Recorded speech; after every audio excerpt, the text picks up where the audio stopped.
Welcome back guys to yet another cool YouTube video. So this video is about the full course on Matplotlib. You will learn everything about Matplotlib from beginners level to intermediate level to advanced level. We will cover each and every topic in this tutorial.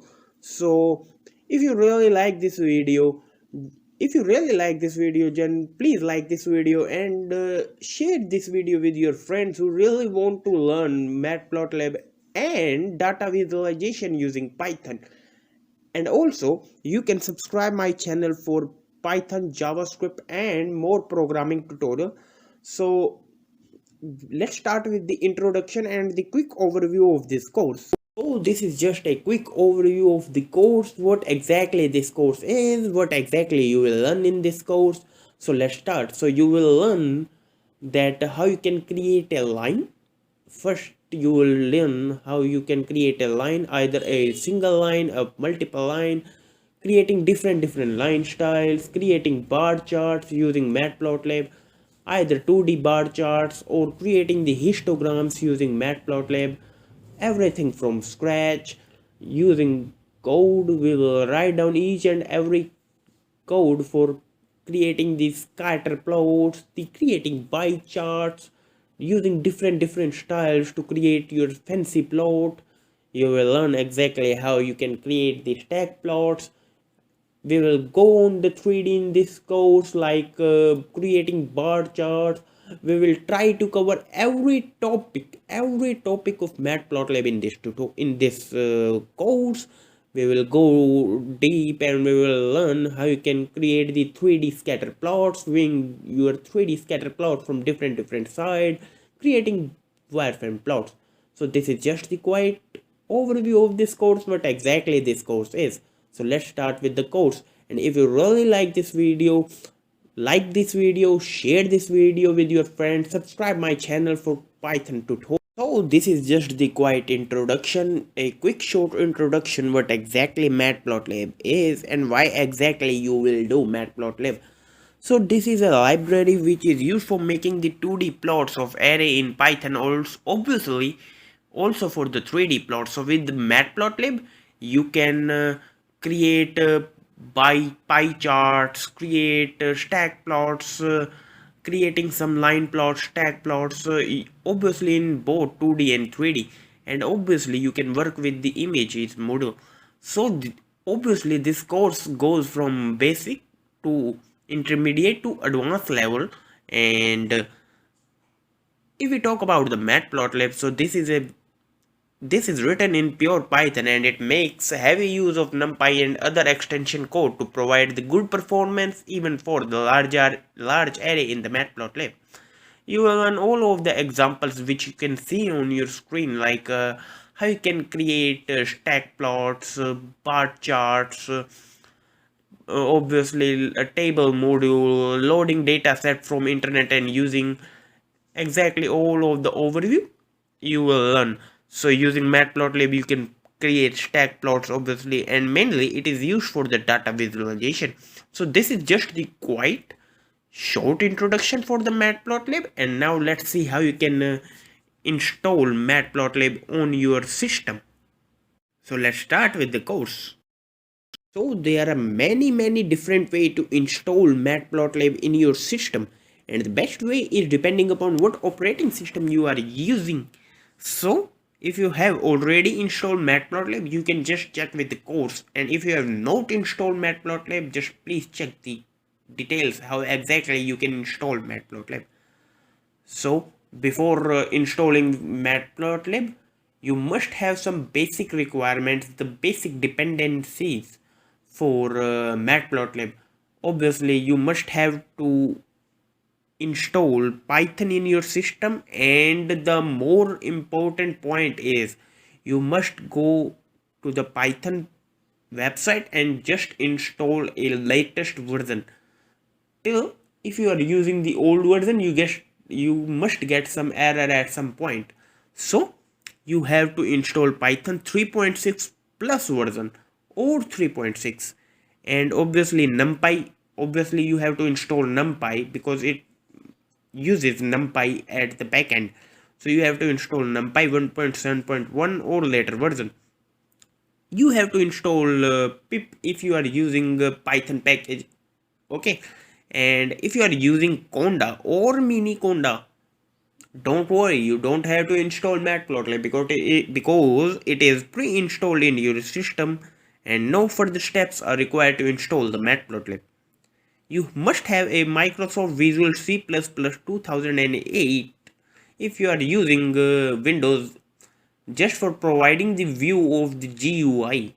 Okay, and if you are using 64-bit, then just go to the C++ 2010. So let's see how you can install Matplotlib if you are using Windows. So if you are using Python package and that's the pip package, then you can use this command python -m space pip install matplotlib. Just press the key enter. So if you have not installed Matplotlib, this will just go installing Matplotlib in 1 to 2 minutes. Okay, and if you have already installed Matplotlib, you get the requirement already satisfied this line command. As you can see, we get this command which is installed. So as you can see, 3.2.2 we get in the bracket. So this is the version which I have installed, and later on in this video we'll see how you can check the Matplotlib version. So if you are using Linux, if you are a Linux user, so you might prefer to use your own package manager like the Debian or the Fedora. So Matplotlib is packaged for almost every major Linux distribution. So if you are using a Debian package or Fedora package, I will show you.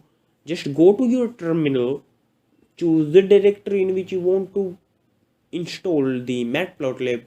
So if you are using Debian package or Ubuntu package, you can just follow this command sudo apt get space install space python /matplotlib.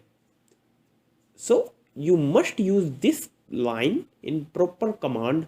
So you must use this command sudo apt get install python matplotlib if you are using a Debian package. If you are using Fedora package, you can use sudo yum install this way. So this is just the quite short introduction how you can install Matplotlib. If you have really any problem regarding installing Matplotlib, you can just leave down a comment below. Let me know what exactly error you can get and I will solve it. So let's check how you can check if Matplotlib is installed in your system. Go to the terminal and type python and then just say import Matplotlib. Simple.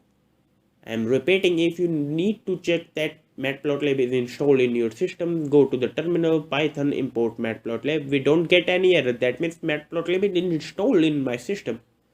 Next we say print matplotlib _version _. Press the key enter.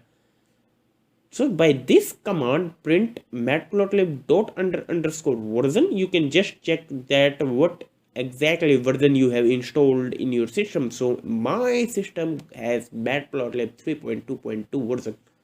So this is just the quite easy step to install Matplotlib. And now let's start with the course that how you can create Matplotlib. In this video, first we will discuss that how you can plot a line. So first we will discuss how you can plot a line, and in the next video we will discuss that how you can plot multiple lines in 2D using Matplotlib.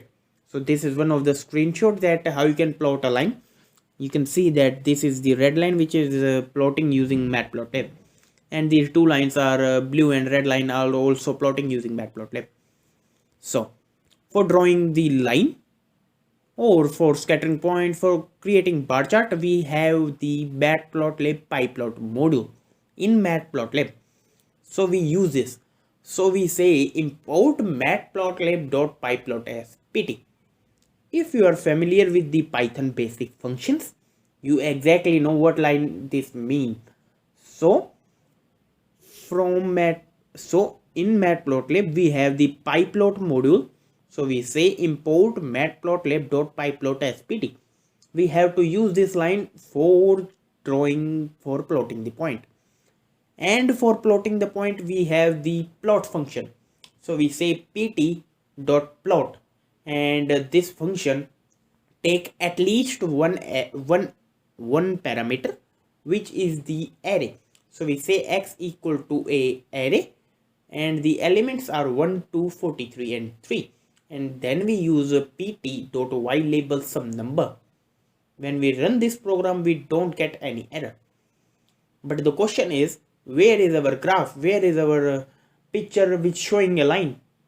And this pt.ylabel some number is used for setting the label of your y-axis, and this pt.show is used for showing the graph. So if you want to show your graph, either you are creating bar chart, contour plot, wireframe plot, anything, you have to use this function which is pt.show for showing the graph. Simple meaning is for showing your graph you must use pt.show. So if you use pt.show you get this. Now one question arises, which is why this x-axis ranging from 0 to 3 and the y-axis ranging from 1 to 4. If you provide a single list or array to this plot function, Matplotlib assumes it is the sequence of some y value, and it will automatically generate some x value for you. Since Python range starts with 0, so the default x vector has the same length as y, but it will start with 0. So the data is 0, 1, 2, 3. So remember one point, that if you used 2 array, then it will plot it as x-axis versus y-axis. So if we want to plot x-axis versus y-axis, we have to pass the name of our 2 arrays, which is pt.plot x, y, and we have to create one more array here which is y. But there is a condition. And what is the condition? The length of your list x should be equal to length of your list y. That means the number of elements in the list x should be equal to the number of elements in the list y. What is the length of x? Is 4. Similarly, the length of y is also 4. And here we go. This is our line plot. There we go. This is our line plot. So it will go from 1,5 to 2,6, and then from 43,7 to 3,1. And as you can see, when we provide more elements to the list x, we get the error. X and y must have the same first dimension but have the shape 7,4. That means the elements in the list x should be 7 and y should be 4. And if we provide y to be 7, here we go. This is your prop. So this is the short introduction that how you can plot a single line in Matplotlib. This video we talk to you guys about the line style and the line width in Matplotlib. In our last part we discuss how to draw a line, but the question is, what about if we have different styles available in Matplotlib for plotting the line, which make it some use of fancy, so which will make it some fancy plot. Or what about changing the thickness of the line? So first we'll see that how you can change the line style. So we use the third parameter in this, which is comma line style is equal to this. So this is one of the line style which is available in the Matplotlib, which is known as the dash pattern. So this function take more parameter, like for changing the line design we have this line style. So design patterns must be in the strings, and there are a list of line style available in Matplotlib. I will show you some few of them. So this is one of the dash pattern, and another one, this is this dot pattern. So this is the dot pattern, and this comma. Okay, so we get the value error. so this comma is not a valid value. So the spotted values are, or we can say that the style available are this dash, double dash, dash dot, none, solid, dash, dash dot, and dotted. So these patterns are available in Matplotlib for changing the line styles. So we use dash comma dot, and we can, as you can see, we get dash comma dot. Now the next question arises that what about changing the thickness of the line? So for changing the thickness of the line, we have one more parameter in this, which is the line width. So line width is the another parameter which is used for changing the thickness of the line. So if you want to change the thickness of the line, we have to pass the value, and it takes integer only. So if we say line width equal to 3, we can see that the lines are obviously thickness size. So as you can now see, we can have this dash. So that is all about how you can change the thickness of the line or changing the line styles in Matplotlib. In this video, we talked to you guys about labels. So exactly this is your line plot, which we have obviously plotted using Matplotlib. So how you can set the label of this line plot. So label are the features of your x-axis and y-axis. So we can set the attribute of your horizontal axis and the vertical axis, which is your x-axis and y-axis. And obviously labels are too much useful and too much beneficial in creating the plots, because by creating labels we can just specify what exactly our graph wants, what exactly your graph is, like student marks versus student performance, and years versus some populations graph. Exactly what exactly your graph is and what exactly your graph wants. So for that we have to use the labels. So for setting the label, we use pt.x label and pt.y label. As you can see, we get x-axis and y-axis this label in the x-axis and y-axis.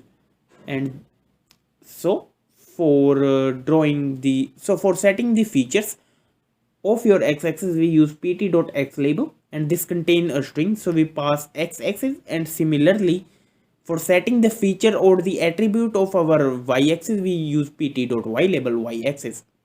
So this is how you can set the labels in Matplotlib. In this tutorial, you will learn that how to change the color. Either you can change the color of the line, of some points, everything. So for changing the color of the line, in this case we have to pass the third parameter in this pt.plot function, which is color. So we say comma color equal to, and the name of the color should be in the lowercase and should be a string. So this is red, and as you can see, when we run this, we get a red color line. So we have the list of color available in the Matplotlib. So another way to use this is by using this way. So we say color equal to R, and this R meaning is red. So we have a lot of methods and lot of styles available to change the color. So first way is to create just pass the name of the color. Either if it is brown, we can say blue, and we can also set with the first letter, like M for magenta, and green also like that. The third way is it also takes RGB pattern, RGBA pattern, the red, green, blue pattern, the hexadecimal pattern. About that, you can also go to the Matplotlib website and just check that for more. And why we have to use this color? Just for making our graph more fancy to use. So that is the simple method, and this is the short introduction for changing the color in Matplotlib. This tutorial will discuss how to plot multiple lines or more than one line. So how to draw more than one line? Again, we use the matplotlib.pyplot function, which we have already discussed for drawing one line. So we use the plot function to draw the multiple line, and each line represents some set of value. For example, one set per group. As you can see on your screen, we have these two lines. One is the red line and another is this blue line. So I am at the point that each line represents some set of value. For example, one set per group. To make so with this, we have to call the plot function several times, one time per group. So if we want to plot 3 line, we have to call the plot function 3 times. If we want to plot 2 line, we have to call the plot function 2 times. Let's code it. So for drawing the multiple line, we say we have two arrays, x1 y1 and x2 y2, and we say that pt.plot x1 y1 color equal to black. So the first line is for the black color, and we use pt.plot x2 y2 for drawing the second line, and color equal to red. Fine, here we go. This is our there are our two lines. One is the black line, another is the red line. So that's how you can plot multiple lines in Matplotlib. So as you can see, when we changing the value, we get these two lines. So these are your two lines, the red line and the black line. So if we want to plot 3 line, we can again use the plot function 3 times. So this is all about how you can plot multiple line. I will show you one more example so that you must be familiar with how you can plot the multiple line. So now we use the x1 y1, x2 y2 and x3 y3, these three arrays. Now we'll create the one more array which is x3 and y3, and obviously the condition is if in the plot function, if we use these two parameter x1 y1, so the condition is the length of x should be equal to length of y. So we use x3 for element, y3 for element. Okay, let's arrange it. So we say that pt.plot x3 comma y3 comma line style. Now we want to change the line style, so we say line style. Now we will change the line style, so we say line style is equal to this dash pattern and color is equal to C, the cyan color. Here we go. These are our 3 lines, the red line, the black line and the blue line. So this is the second example for plotting the 3 line. So I think from my side this is covered that how you can plot multiple line. I think you must be familiar and you will learn that how you can plot multiple line in 2D using Matplotlib. As we already discussed that how you can plot the multiple lines in Python. As you can see, this is the code which we use in the previous tutorial for drawing the multiple line. But the question arises that how do you know that which line represents the which feature? Suppose we have these 3 lines and we will want to know that this red line represents the marks of your 10 students and this yellow line represents the marks of 50 students, anything like that. So for representing the line of your each feature, we have to use the legends. So we use pt.legend, the bar signature function, the signature function which is pt.legend for the representing the features of your each line, and we have to use the signature function in 2 different ways, and we have different ways to use this legend, but we will discuss the easiest method, the easiest and one of the most useful method for creating the legend. For checking that more methods, you can just go to the Matplotlib website and view it. So we just say that pt.plot x1 y1, and we have to use the third parameter in this case, which is label equal to line 1, similarly label equal to line 2 for the second line, and similarly x3 y3 for that we have to use label equal to line 3. So we will use the simplest method, which is the automatic detection of element to be shown in the legend. So finally we use pt.legend, this function. And here we go. You can see that we get some information here, which is a blue line represent the line 1, this green line represent line 3, and this yellow line represent the line 2. So this is one of the method. In this case, the label are taken from the artist, so you can specify them when calling this plt.legend function. So the elements to be added are automatically determined. So that is all about how you can use legends in Matplotlib. So in this video, we talk to you guys that how you can set the limits to your own axis. So Matplot, when we code creating line, creating some bar chart, or maybe creating some pie chart, or just scattering some points. So how you can set the limits of your x-axis and y-axis by your own. So in this video we talk that how you can set the limits of your x-axis and y-axis by your own method. So for the limits, we need two values, the minimum and the maximum. So we use this line first, that import matplotlib.pyplot.spt. From matplotlib.pyplot import style.use ggplot. And now we create the two axes like x1 and y1, two array here. So 10, 21, 11, 23, 32 and 1. And we use 85, 43, 21, and we use pt.plot x1, y1. Finally, we use pt.show.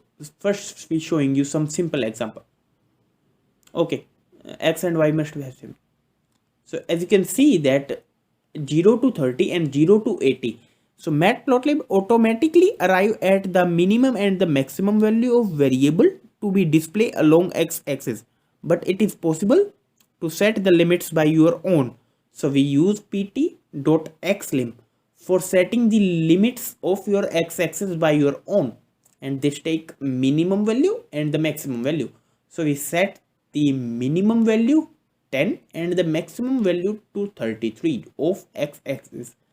Similarly, for y-axis we need pt.ylim. As you can see, we get x-axis limit which is in the range of 10 to 33. Similarly, y has the limit which is in the range of 4 to 90. Simply, you can set the limits by your own by using these functions using Matplotlib. Now we discuss the second type of scattering, which is the scatter plots. So what exactly is scattering and how you can plot scattering plots, how you can scatter some points on a given graph using Matplotlib. Let's start. So as you can see on your screen, these 4 points are scattering, these points are scattering, and now these maybe these are some 50-60 points which are being scattering using Matplotlib. So this is one of the screenshot which I have captured just to show you how you can use scattering. Question arises, what is scattering? On a given graph, put some value of x against some value of y so that they can define some relationship between them. So in the Matplotlib, we have 2D and 3D scatter, both are possible, and there are a lot of background style available which will make it more useful to use. So for scattering the points, first we will again use the matplotlib.pyplot module, and for the scattering we need exactly at least two parameters.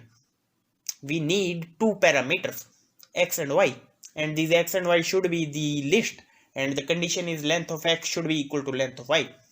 So we say x is equal to np.random.uniform 10, 90, 100, and y is equal to numpy.random.uniform 20 to 30 and 100, and we use pt.scatter function, this signature function, and we use pt.scatter x, y, and we use pt.show. We get the error, np is not defined. Okay, I forget, we have to import the numpy module, so we import numpy as np. Now fine, here we go. This is our scattering plot which we have created using the Matplotlib. So scatter plot are used to observe the relationship between the two variables x and y, and we use these dot patterns to represent the relationship between these two variables. Okay, so what is exactly this x and y? So x is the numpy array which contain 100 value in the range of 10 to 90. And what about we changing the size of the point? So we say comma s is equal to 200. You can see we got points in our big size. So this function take at least two parameter x and y, and the third parameter it will take, which is the size of the point. And also for changing the colors, we can say comma color is equal to red. For changing the color of your points, we can set this like that. That is fine. So if you know numpy, you know exactly what this x and y. So x is the numpy array which contain 100 value in the range of 10 to 90 random value, and similarly y is the numpy array in the range of 20 to 30. And what exactly this marker is? So this marker is used for changing the point style. So we say comma marker is equal to, and there are a lot of marker available. I remember some of the markers like 1 to unrecognized marker style. You can just go to the Matplotlib website for checking some marker styles. So we have one of the marker style which is this dot pattern. So we discuss everything up for scattering. So for scattering, first condition is first point is we need to array x and y, and these x and y, these two must be your length. These x and y, these two must be your list or numpy array, one dimensional numpy array which has length equal. And for changing the size of the point, we have the third parameter which is comma s is equal to 200, 300. You can specify any number but should be an integer.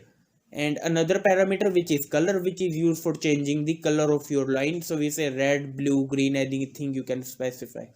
And for changing the styles of your point, we can say marker equal to this. And now you can see if we use 100, 1000, so these are your 1000 random values which we have obviously created using it. Now the final point is how you can plot points with different colors. Let's plot different 1000 points with the 1000 different colors. So we say, so we apply the loop 1000 time, and we say pt dot scatter x index position I comma y index position I. So it will take colors in by default. So if we don't provide any color, it will take any color by its own. Like it can also take yellow, green, blue, magenta, like anything color. So if we apply the loop 1000 times, this will go again and again and again and again, and any time it will take. So maybe first time it will take the red color, next time take the blue color, then it take green, anything like that. Let's talk about the styles in Matplotlib. What exactly these styles are. So to make your plot some fancy, beautiful, attractive, we use styles. Lot of styles, the background styles available in Matplotlib. Almost 30 to 40 background styles are available in Matplotlib. And why we have to use this? Just for showing our plot fancy, beautiful, attractive to the users. Users are attracting by the beautiful plots. So we discuss some few of styles. So we use from matplotlib.pyplot import style. In the matplotlib.pyplot module, we have the style function. So we use from matplotlib.pyplot import style. Now we want to use style. So we use style.use this function, and this function take the name of the style. So ggplot. And this ggplot is a popular plotting package for language R. So this background style is the ggplot style, which is a popular plotting package for R. Lot of style are available, like one of the style is the dark background style. So The style package adds some support for easy to switch plotting style with the same parameter as a Matplotlib RC file, which is a read at startup to configure the Matplotlib. This is your dark background style. Another style which is the 538. So this is your more interesting and more clarity using the 538 style. How exactly you can remember all of these styles? Now the question arises is this. So Matplotlib again provides one of the function which is the style.available,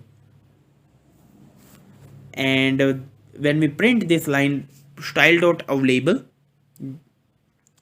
we get the list of style available in the Matplotlib. So to check that the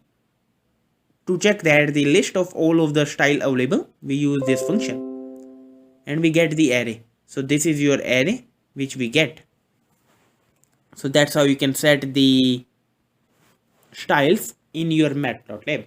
So we will store it inside a styles variable, this function like style.available, because this function style.available, this will return you a list of all of the style.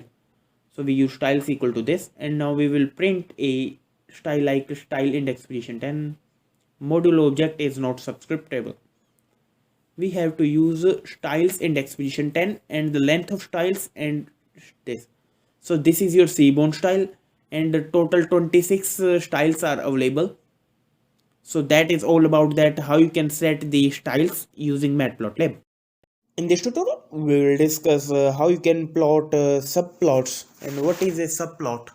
Everything about subplot we will discuss. So let's start.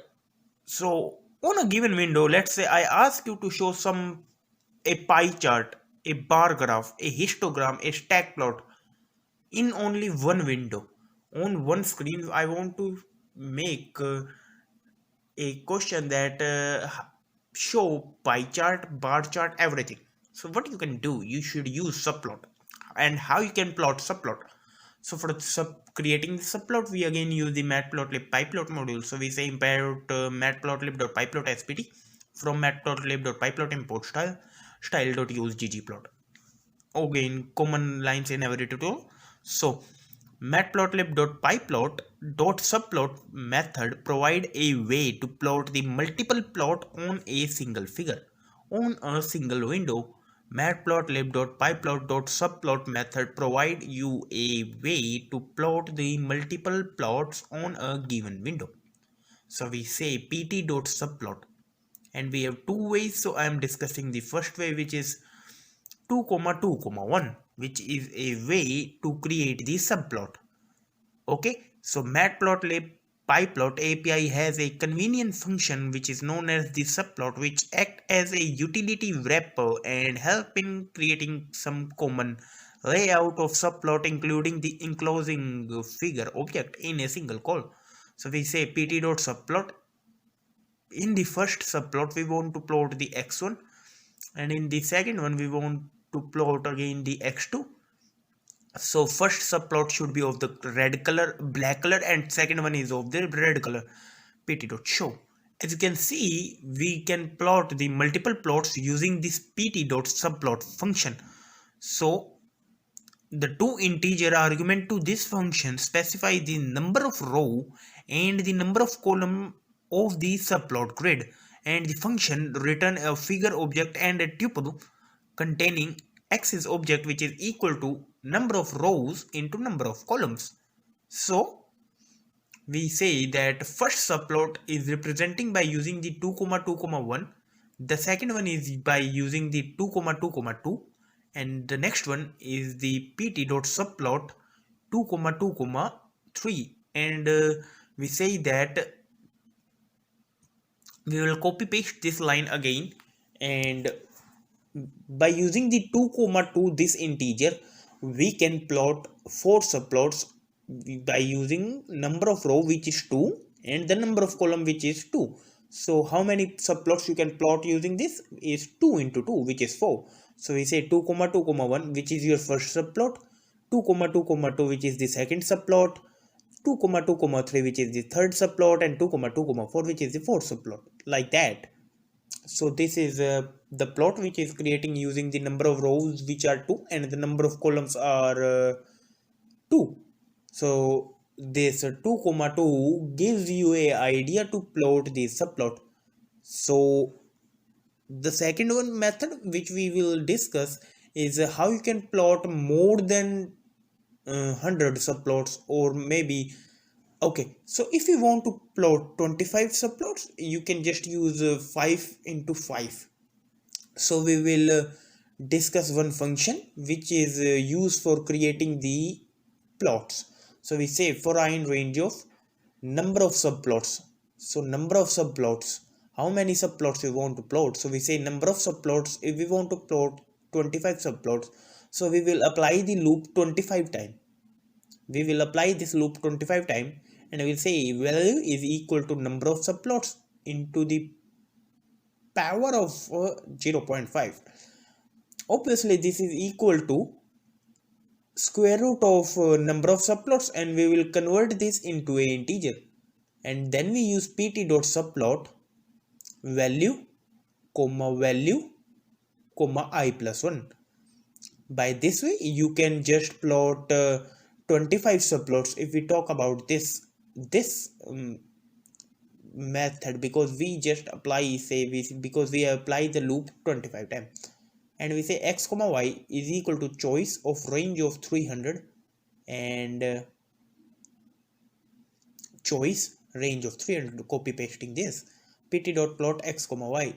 That is fine, we will delete this. Okay, and we say from random import choice, because we have used the random module, and we know that this choice range 300 gives me the random value in the range of 300. Every time different value. Save your file and run it. Now as you can see, we have the 25 subplots.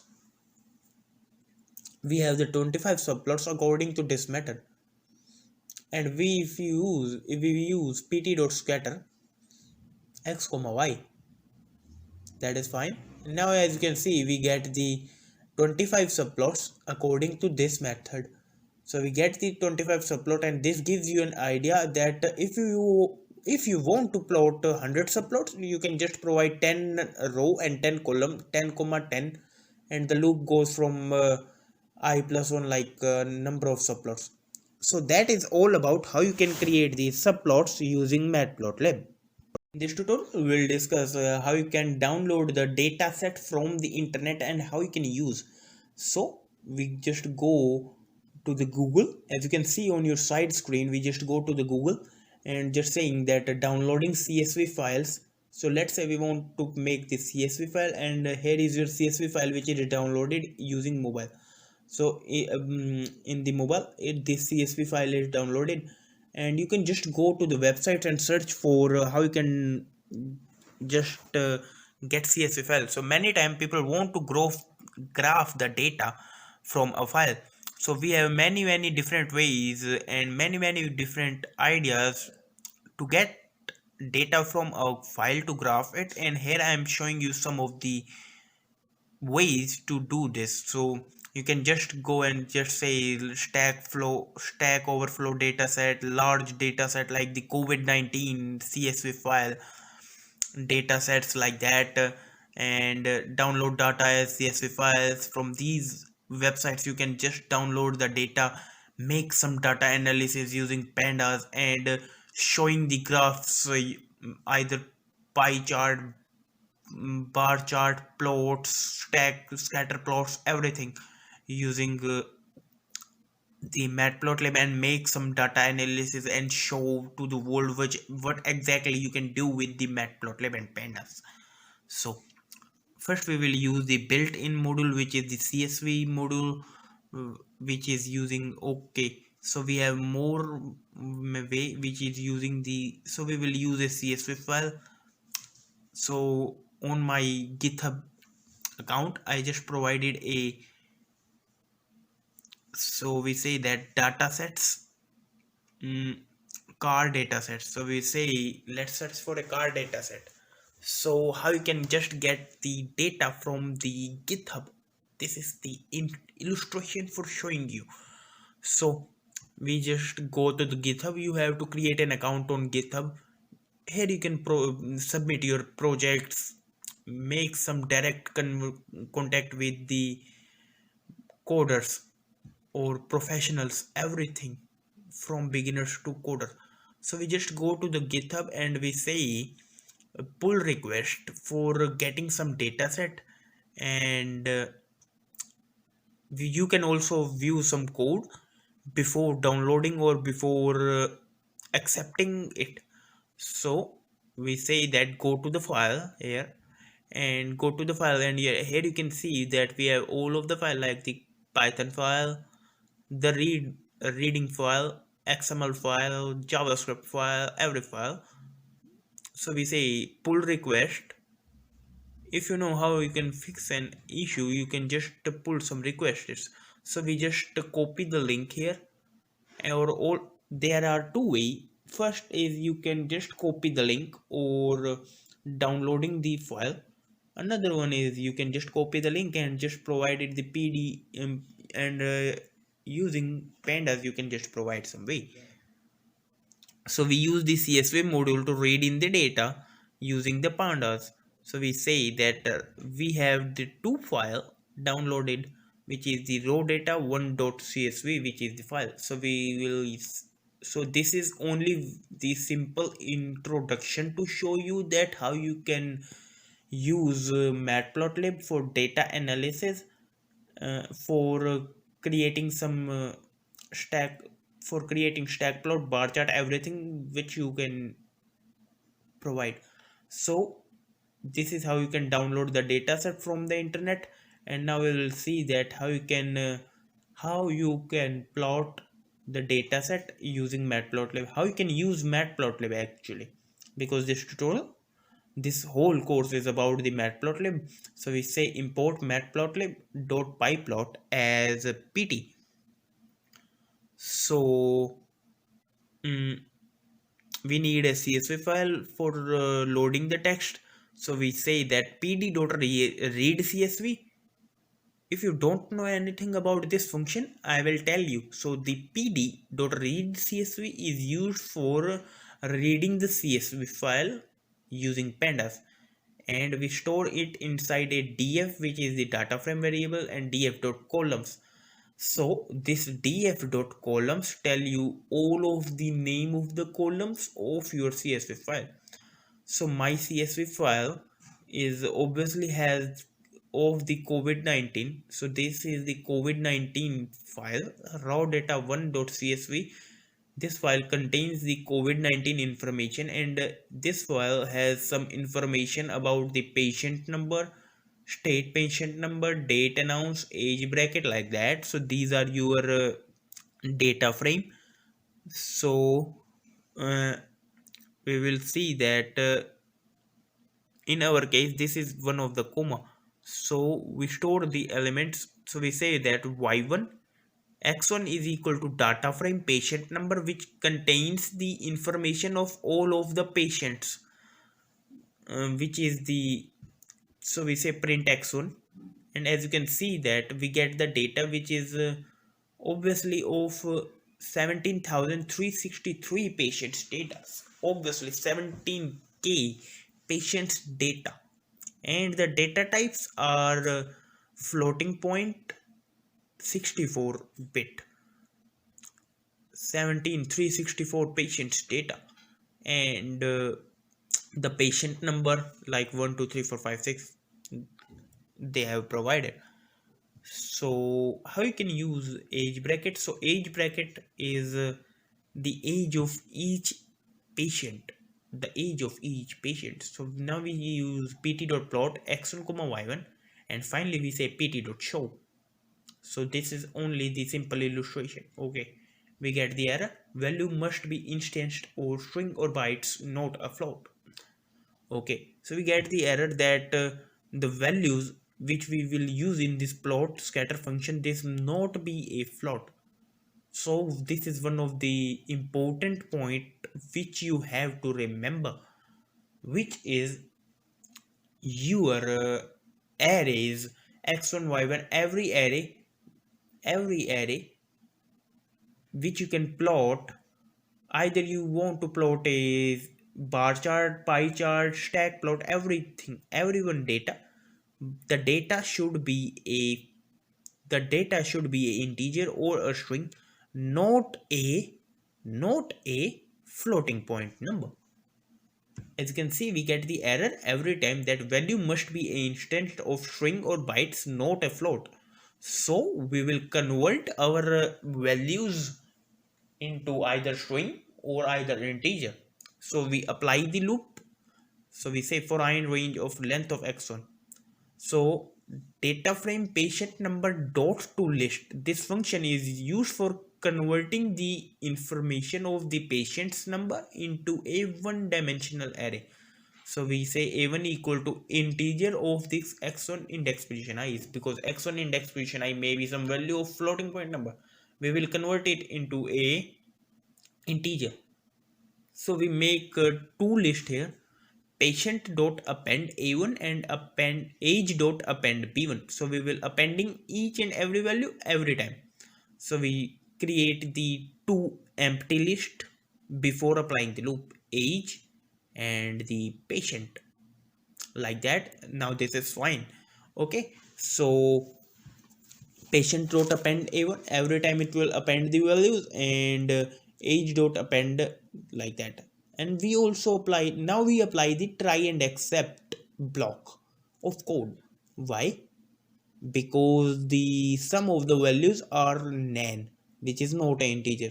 So when we try to convert not a number to integer, we get the error. Just that is why we just apply the try except block, and in the except block we just pass the condition, like if we get the nan, just passing it, we don't want to store it. Okay, here is, you can see that we get the age and the patient data, which is a integer which contain all of the values in the integer.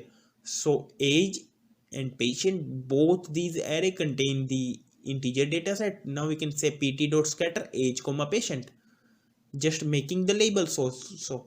So we can just set the features or the attributes of your graph. So we say pt dot x label age, pt dot y label patient, pt dot show. Finally save your file. Module matplotlib.pyplot. Okay, just the spelling error, fine. And as you can see, here is your scatter plot, and one of the predictions that you can assume is mostly COVID-19 patients are in the range of 20 to 40.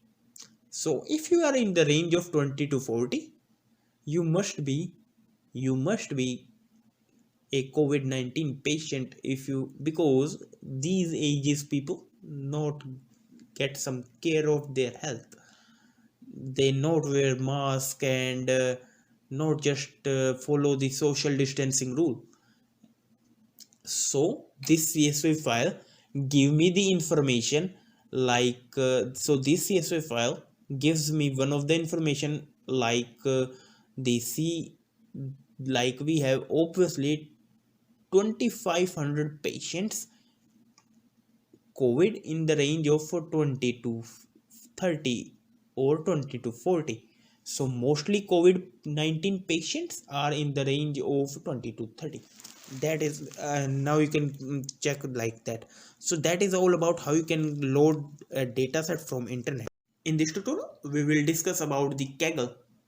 If you have listened the name Kaggle, what is Kaggle and why should you use this, and what is the main way to, why you should use Kaggle, and why actually you spend your time on Kaggle.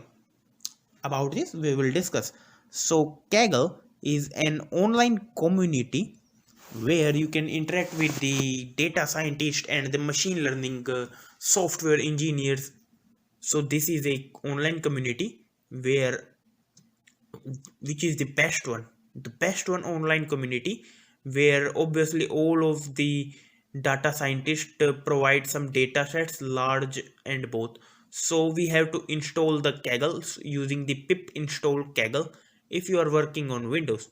For the Linux, you can just check it. So we just go to the command prompt and we say that first you have to install Kaggle. First you will install Kaggle. Then I will show you. Then I will discuss the reason why we have to use Kaggle.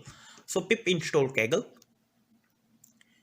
Okay, here you can see that we have already installed Kaggle in our system, so we get the requirement. So Kaggle allow user to find and publish the dataset, explore and build the model in a web-based data scientist environment, work with other data scientist and machine learning engineer, and enter in the competition to solve some data science challenges. So we go to the Kaggle, we have to register and sign in our, so we just sign in with the Google or everything like that. So if you are looking for a competition or a secure future with the data science or Python, you must register yourself into Kaggle. Go, you can see that create public dataset. Here you can get all of the datasets, every dataset, COVID-19 dataset, mobile dataset, car dataset, Titanic dataset, machine learning neural networks dataset, every dataset. And you can just as you can see, test.csv. So we will copy API command here. And also, as you can see here, you can create some notebooks. You can just create some notebooks here. Search for the dataset like food datasets. This is one of the dataset which is obviously in some has food images, obviously some 1000k or maybe 2000k food images, and just claim some competition. You can just participate in some competitions, and if you just win the competition, you get a lot of money.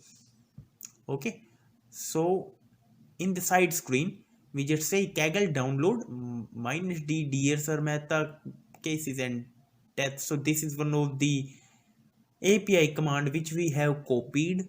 So this is the API command which we have copied from the Kaggle, the COVID-19 world cases and death CSV file. So we will copy. So when we press the enter key, this will download some files. This will download some files, CSV file, XML file, maybe any file related to the COVID-19 project.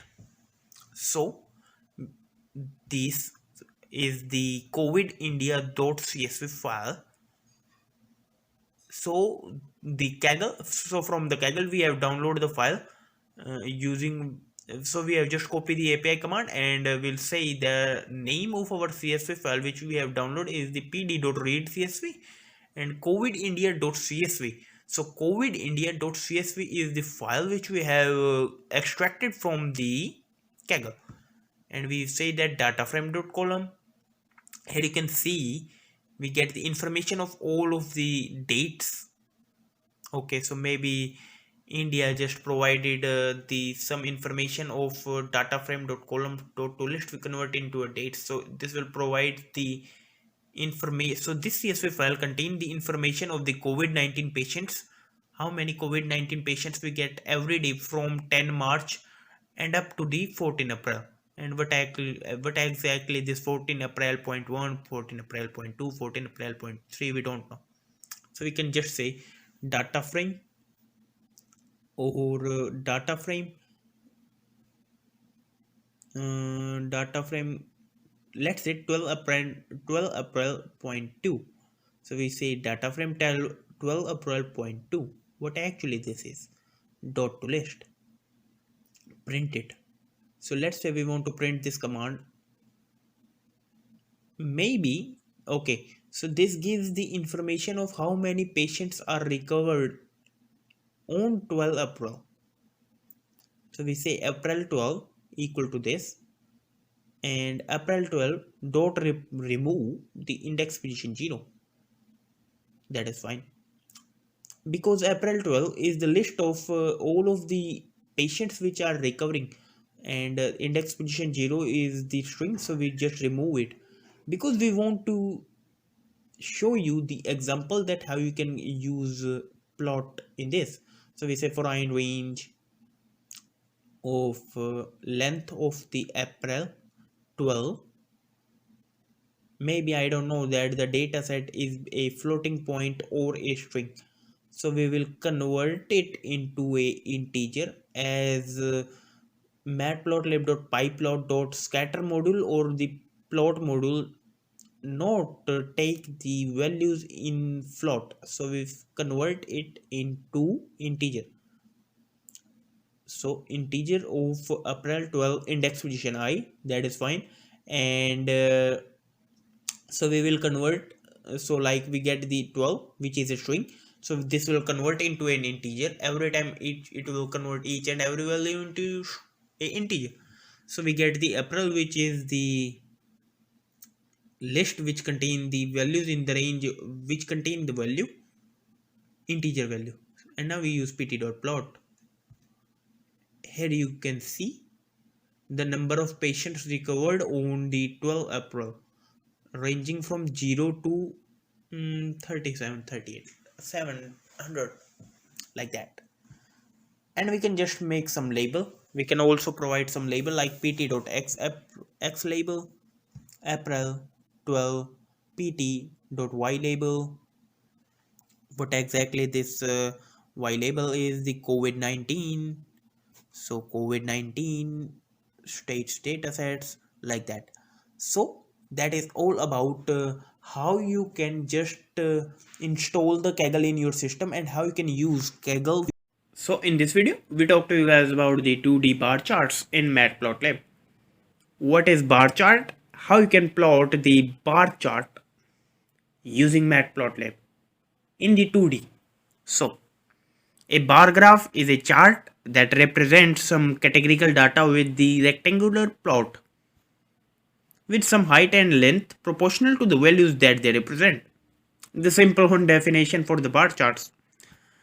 And one of the great advantage for using the bar chart is you can plot it vertically or horizontally as compared to the histograms. So we use this bar function for drawing in our bar charts in the two-dimensional axis. So for drawing the bar chart, we use matplotlib.pyplot module. So we import matplotlib.pyplot as pt. Oh, and we want to use some style for our two-dimensional axis. So we use from matplotlib.pyplot import style, style.use ggplot. One of the style of the R of the language, R language. So style.use ggplot. So for that we need 3 array. X is equal to 10, 20, 230, 32, 11 and pt.par this function, and x, height is equal to 10. We get error. Okay, spelling error of the Matplotlib. So a bar graph shows some comparison among the discrete categories. One axis of the chart shows the specific categories being compared and the other axis represent a measured value. So we need at least 2 parameters, which is your array and the height. So with that you can plot this bar charts. That is your bar chart, and elements are your 10, 23, 32 and 11. And each bar has a height, in this case is 30. And now we specify the third parameter, which is optional, which is width. So we use width is equal to 2. So your each bar has the width 2 and the height 30. So this function make a bar plot with the bound rectangle of size x and height and width. Okay. You can also set the name of your each bar. Okay. So we say names equal A, B, C and F, and the condition is the length of x should be equal to length of names. These two arrays should have the length same. So we use names comma x, and let's release this third parameter. Now that's fine. This is your bar chart, and these 4 bars, and each bar has a name. First one has A, then B, then C, and F. Same order they follow. We can also change the color, the third parameter. We get black bars. That is fine. So that is simply that how you can create the 2D bar charts in Matplotlib. But we can also specify some arrays like more array.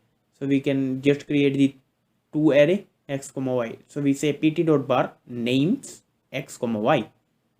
We have to follow this order just because the case. First we have to use these names because this is the array of your each for each label. So that's fine.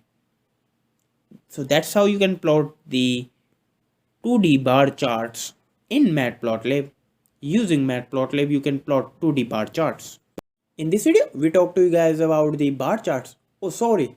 We talked to you guys about the histograms. Oh, sorry. We talked to you guys about the histograms, not the bar charts. So when the name of histogram and bar charts in our mind, so there is a lot of confusion in our mind goes with the histogram and bar chart. What is the main difference between the histogram and bar chart, and how you can recognize the differences between them? First we will code about histogram, and then we will see what is the main difference between the histogram and the bar charts, the main differences. So for coding the histogram, we again use matplotlib.pyplot module. So we use import matplotlib.pyplot.spt. From matplotlib.pyplot import style.use ggplot. These lines are common in every tutorial. We will use this. So a histogram is basically used to represent the data which is provided in a form of some group, and it is one of the accurate method for the graphical representation of the numerical data distribution. It is a type of a bar plot in which we have the x-axis which represents the bin ranges, while the y-axis gives the information about the frequency. So it takes the histogram function and the 2 parameter x comma bins.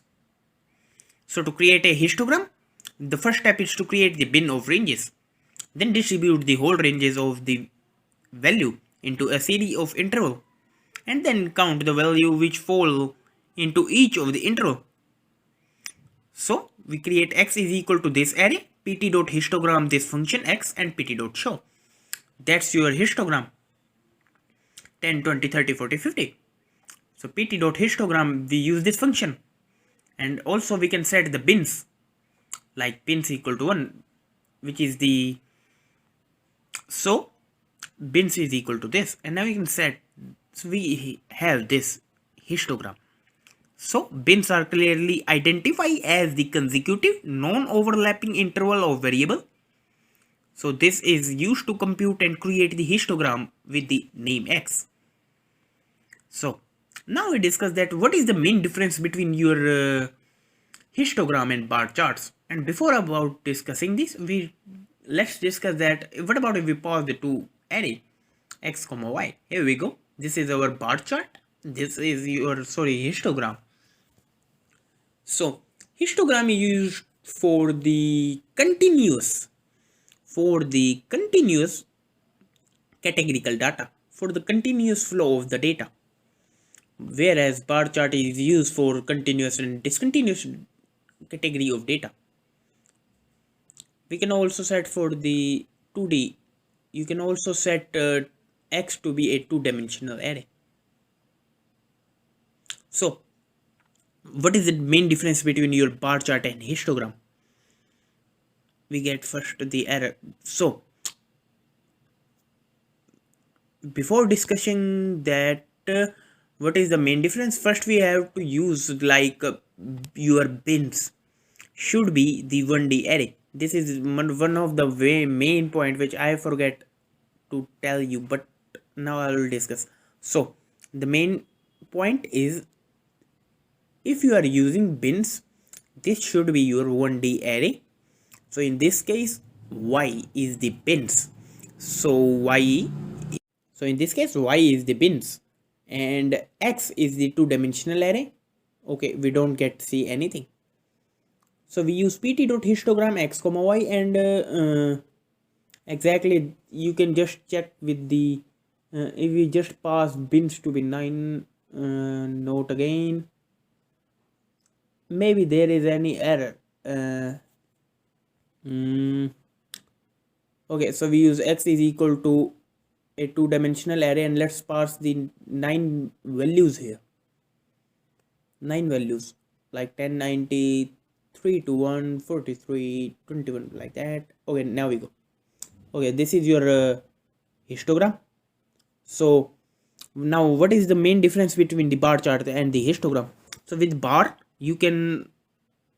chart, each column represent a group defined by a categorical variable, and with the histogram, each column represent a group defined by a continuous quantitative variable. So the main difference is histogram is used for continuous category of data, and bar chart is used for discontinuous category of data. That is all about the histograms. In this tutorial, we will discuss how to plot the pie charts in Matplotlib in 2 dimension. So plot a pie chart in Python using Matplotlib. What is a pie chart? Let's discuss first some seconds on this, that what is a pie chart. A pie chart is a circular statistical plot which can display only the one series of data, and we know that there are some wedges in this pie charts, like each slice represent the percentage of the part of the data, and obviously in mathematics these slices are known as the wedges. Now first discuss that how you can plot the pie charts. So we use again matplotlib.pyplot module. So we say import matplotlib.pyplot.spt. From matplotlib.pyplot import style.use ggplot. These lines are common in every tutorial. So we take the example, like in a particular day we have 4 activity like eating, sleeping, coding, and the music. Okay, so, or we can say chatting. Okay, music, let's say music. So in a particular day we have these 4 activity, which is eating, sleeping, coding, and music. And let's say how much time you spent on these 4 activity in a particular day, like in the next day or in the previous day, how much time you spent. So we say randomly you spend 3 hours a day on eating, 10 hours for sleeping, 10 hours on coding, and 1 on music. Now we use pt.py, the signature bar function, and we pass the 2 parameter, which is time, and we say labels, which are our features of our pie chart, which is equal to day, and pt.show. Here we go. This is our pie chart: eating, sleeping, coding, and music. These slices represents the pie charts, and the area of this wedge is determined by the length of the arc of the wedge, and the area of the wedge represents the relative percentage of that part with respect to the whole data. Now, what is the use of these pie charts? They are commonly used in the business presentations like sales, operations, survey result, resources, etc. You can just go to the Google and just check what is the use of pie chart. You get a quick summary on that. Okay, so now we can add more activities like chatting and social media. And again, one of the condition is in this pie function, if we use times comma label, time and days, obviously these 2 arrays has the length same. So we say eating, sleeping, coding, music, chatting, TV, and friends. These are your activities in a particular day. So we say let's pass some values like how much time we spent on these activities in a particular day. So we say 3 hours a day on eating, 10 hours on sleeping, 10 hours on coding, and on the music. Okay, let's say coding 5 hours, music 1 hour, chatting 1 hour, uh, TV and friends. You can just make some values.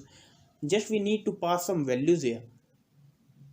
I am at the point we have to remember the two conditions. First one is using this pt.py function, and have to pass the label, and the labels are your features. And the second one is the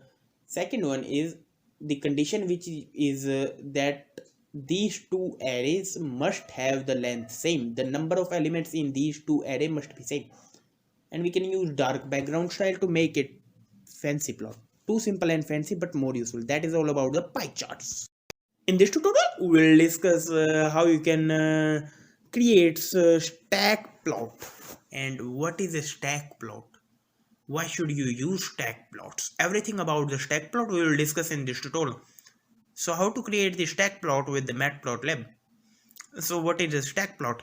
So the stack plot are generating by plotting the different datasets vertically on top of one another rather than overlapping on one another. So this is the simple definition for the stack plot. Now we'll see one example how you can create the stack plot. So we have two ways to create the stack plots, and we will discuss both of the ways if it is possible.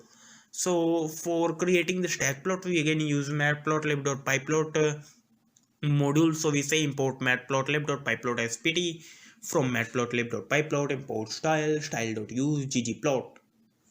So let's say we have 5-day activity, and how much time you spent on some activity. So we say day equal to 1 2 3 4 5 day activity. And on this 5 day we have this eating activity. Like first day you spend 2 hours a day, next day you spend 3 hours a day on eating, like that. And similarly we have one list which is sleep. The like first day you sleep 10 hours a day, fifth day you sleep 11 hours a day. And on the coding, first day you spend 9 hours a day, second day you spend 2 hours a day, third day you spend 14 hours a day, fourth day you spend only 1 hour. And for creating the stack plot, we use the matplotlib.pyplot.stackplot, the signature function, the function, and we say days, eat, sleep, coding, like that. We will pass all of the parameters in this. Like first we have to pass the main parameter, which is the 5-day activity, and then all of the activities which you own day, and finally we use pt.show. Here is your stack plot. So here is your stack plot, and as you can see we have these 3 activity eating, which is representing by using the red line, or maybe anything like this. So which one representing is, so this is the first way to create the stack plot, which is the most simple way for representing this. And obviously we can pass the color for each activity. Like eating activity should be representing by using the red color, sleeping activity should be representing by using the green. Similarly, coding activity representing by using the black color, coding activity with the black color.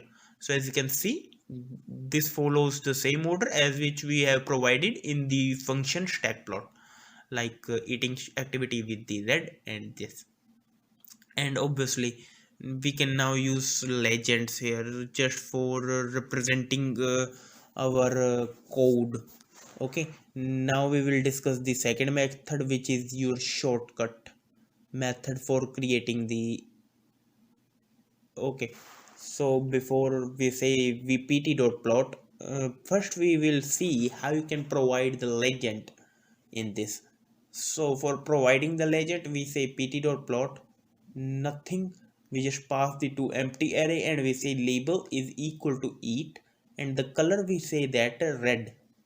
Okay, so here I am discussing that how you can provide legends in this stack plot. So we say pt.plot and passing the null array, a empty array, or a array which has a length 0. So we say red, green, black color, the same color which we have provided in the stack plots. Like eating activity should be representing by red color, and green color with the sleep, and the next one is be using the black. And finally we use the pt.legend function here. This is fine. pt.legend function, save your file with the control S key and run it, and as you can see we get the legend, and as you can see that the black is representing by the coding, the red one is the ED. That is fine. That is the one way to create the subplot, the easiest way. And if you want to use the numpy also provide a method for creating the stack plot. So we say import numpy as np, because the second one method is using the numpy. So we say import numpy as np, and then we create a stack. So numpy just provide you a numpy method, which is numpy.vstack. This function is used for creating the stack plot. So stack array in sequence vertically row wise, and it is equivalent to the concentration along the first axis after 1D array of shape n. So in this case we have 5, so 5 shape is 5, and it will reshaping it into 1,5. So obviously it has first it has the shape 5, like, and it will convert it into 1,5. So it will rebuild the array which is divided by using the vsplit. So this function make most sense of array with up to the 3 dimensions. So as you can see, we can just create the stack plot using the numpy.vstack method, and we just provided only the 2 parameter days stack, and this makes use of stack plot more convenient as compared to the first method. So this is all about how you can create sub stack plot using both methods. In this video we talked to you guys about the polar charts in Matplotlib. So polar curves, or you can say polar curves in Matplotlib. This is one of the advanced topic of the math which is used in Matplotlib, one of the advanced topic, but we will discuss this. So a polar curve is a point in the polar coordinate which is representing as radius and with some angle which is theta, where the radius is from the origin, which is from the circle, and the theta is the angle at which the radius has to be measured from the origin. And these polar curves are coming in the concept of imaginary values, the complex number, the iota values, where we have I value, iota value, where we have some Euler curve like r cos theta plus iota sin theta, like that. You can just check for the polar curve detail on Google, but we'll discuss how you can plot the polar curve.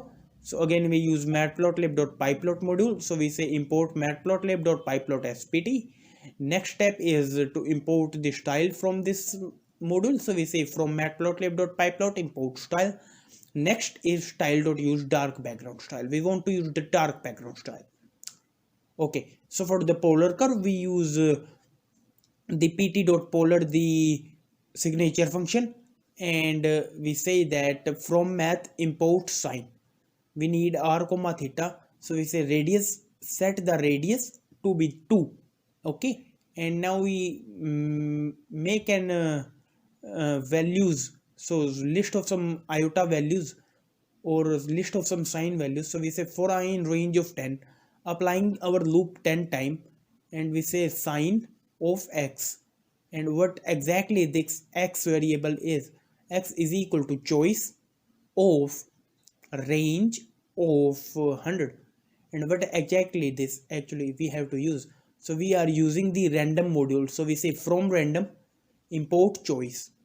In the random module we have this choice function, and what exactly this choice range 100 actually does. This will give you random value in the range of 100. So if we apply the loop 10 times, we get each and every time different value of x, like sometime anytime we get 90, 12, 31, 42, like that. And then we can just find the sine function of this. So what about if we get 10?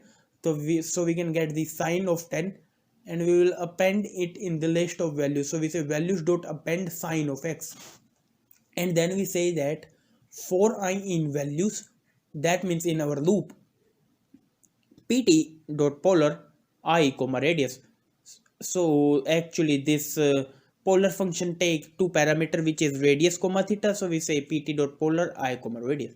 Here we go. This is our polar curve. You can see that this is your polar curve, which we can plot using Matplotlib. Fine, we just apply the loop 100 times. What about if, so if we apply the loop 100 times, we get more accurate polar curve. So this is all about how you can plot the polar curve. You can just also set some color. So we say pt.polar I comma radius comma color equal to green, and there we go. This is your green color, and we apply the background style, which is dark background style. So this is all about how you can plot the polar curves in Matplotlib. Now the interesting and the more useful, the best part of this course comes the 3D in Matplotlib. So how you can plot the three-dimensional visualization in Matplotlib. So Matplotlib was initially designed with only two-dimensional plotting in mind, but with the 1.0 version, the 3D plots are coming. So they use Mplot 3D module for the 3D surfaces. So Matplotlib two-dimensional display, and the result is a convenient if someone is limited. So set for tools for three-dimensional data visualization. Three-dimensional plots are enabled by importing the Mplot 3D toolkit included with the Matplotlib initializations. So with the 3D plots, what we can do with the 3D in Matplotlib? You can just plot the 3D bar charts, 3D scatter line plots, 3D wireframe plot, 3D contour plots, 3D line plots. Okay, so you can plot your points, scattering your points in 3 dimensions, plotting line in the 3-dimensional space, the universal space, which is the 3-dimension space, plot the contour plots, which are obviously useful in the meteorological department. With the 3D, Matplotlib become too much interesting and too much useful for the users. So for that, as you can see, we use from MPL toolkits import mplot 3D. This line you have to use in every tutorial, every Python file where you want to work in 3D. And we need and for drawing the 3-dimension surface, we need some 3-dimension axis. So we use ax equal to pt.axis projection is equal to 3D, and this 3D must be a string. So what exactly this function do? This will create the 3-dimensional axis for you. So we just make it 3D because we want to work in the 3D. So we use ax is equal to pt.axis, and now we use projection is equal to 3D. pt is not defined. Okay, so we use import matplotlib .pyplot .pyplot as pt. That's fine. Save your file and run it. As you can see, this is your 3D surface. Till now, just we use this, and now we can use this zoom function. By this general property, you can view it from any side you want. Any side you want. Let me zoom this for you. So as you can see, we can view it from any side. This is your azimuth, degree, x, y, z. You can this view. So this is the degree and elevation, which is showing you that how much from angle you can change it. So this is your 3D surface, which is created by pt.axis projection is equal to 3D. So from MPL toolkits import mplot 3D. So once this submodule is imported, a 3-dimensional axis can be created by using this projection is equal to 3D. So now with this 3-dimensional axis enabled, we can plot a variety of 3-dimensional plot types. So first we will discuss the 3D scattering. how you can scatter your points in the three-dimensional axis. First we'll discuss this. So if we are working in the 3D, we need three axes, three arrays. If we talk about the 2D, we need two array x, y, and the condition is length of x should be equal to length of y. Since we are working in the 3D, we need 3 points x, y, z, and the condition is x length should be equal to length of y and length of z. Oh yeah, we import numpy as np because we want to use numpy this time, random points. So np.random.uniform 10 to 20 and 100. What is the meaning of this line? X is your numpy array which has 100 values in the range of 10 to 20, and 100 values are random values in the range of 10 to 20. Similarly, y is the numpy array which has 100 elements in the range of 20 to 30. Z is the numpy array which has 100 elements in the range of 30 to 40, and the elements are randomly. That means 31, 32, 33, 34, exactly. And condition is length of x should be equal to length of y, and the length of y should be equal to length of z. That means these three lengths should be equal. And now we use ax.scatter, and we have to pass the elements, the array, and x, y, z, and pt.show. Here we go. This is your scatter plots. Okay. This is your scatter plot in the 3-dimension axis. And we can use this zoom general property to view our points from any side which we want. So we use this zoom to rectangle, this magnifying option. Okay, and with that we can view it from any side you want. So we can view it from any side, and exactly when we rotating and changing the angle, this will show that how much elevation and degree your angle you are rotating it exactly. This is your scattering, and how much exactly this fast process is actually is. And we can also use pt dots. We cannot use pt dot scatter because this is with the matplot. Okay, this is two-dimensional plot, but just it provides the 3D surface for ax. So we have to use ax.scatter. So this is your first type. So that's how you can plot scatter plots in 3D scatter plot in Matplotlib. In this video, we talk to you guys about the 3D line plots. So what is exactly how you can plot a line in 3-dimensional, like we do 3D scattering. So like 2D graphs, we can use a different way to represent the 3D graph. We can make a scatter plot, contour plot, surface plot, etc. So for drawing the line in 3-dimension, we need 3 axes, the x, y, z, and we need 3 points, the 3 arrays x, y, z, and the condition is that length of x should be equal to length of y should be equal to length of z. That means both these three factors length should be equal.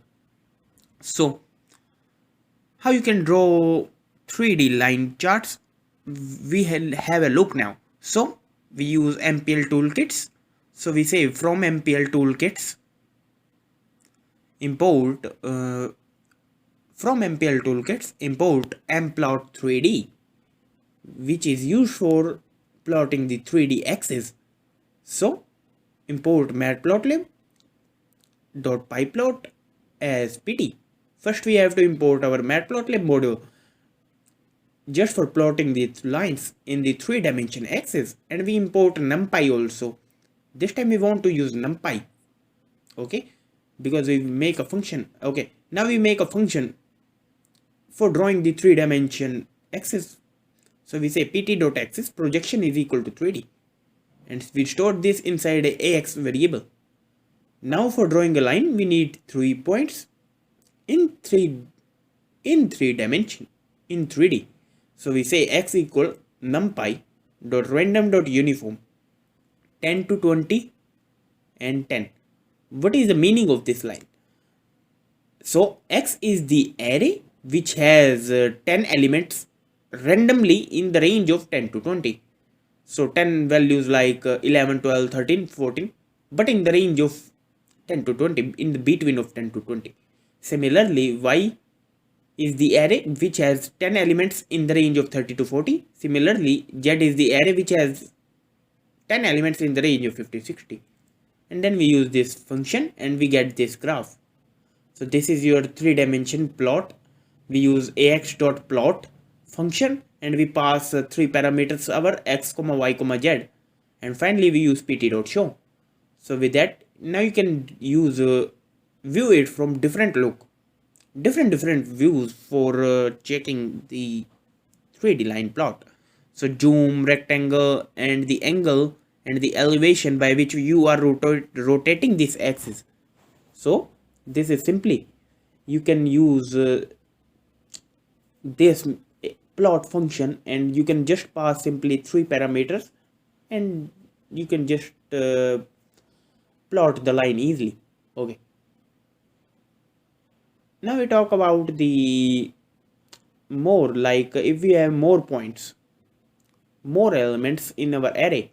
So this time we have 1000 elements in xyz element, and now we use line style is equal to this. Okay, so we use this time this line style pattern. Exactly, that is better. That is one of the best ever line method. So 1000 points, that means obviously we have more points. Okay, we can check for 100. Let's check for 100. Okay, here we go. Again, now we can view it from any side, just for showing you that how exactly this makes more interesting and more useful and more informational to the users. Okay, and now we can use some background style just for making this plot fancy. So we use from matplotlib.pyplot import style, and now we use style.use dark background style. Okay, so this is just the simple purpose for showing you that how exactly this plot is fancy is. You can see it, how much fancy is exactly this plot is. So this is all about the 3D line plots. You can also set color, line styles, line width. You can also set line width, all of the functions which we apply in the 2D. So this is all about the 3D line plot in Matplotlib. In this tutorial, we cover the 3D bar charts and how you can plot the 3D bar charts and what is exactly 3D bar chart. Everything about the 3D bar charts we will cover in this tutorial. Let's start. So the 3D bar chart is quite unique as it allows you to plot more than 3 dimensions. So now you cannot plot the past third dimension, like you cannot use the more parameters in this, but you can just specify x, y, z, the 3 axes, and along with these 3 axes we need dx, dy, and dz. And what is exactly this 3 dx, dy, dz will tell you. So with bars you have the starting point of the bar, the height of the bar, and the width of the bar, which is representing by the x, y, z. Okay, and with the 3D bar chart we will get another choice, which is the depth of the bar.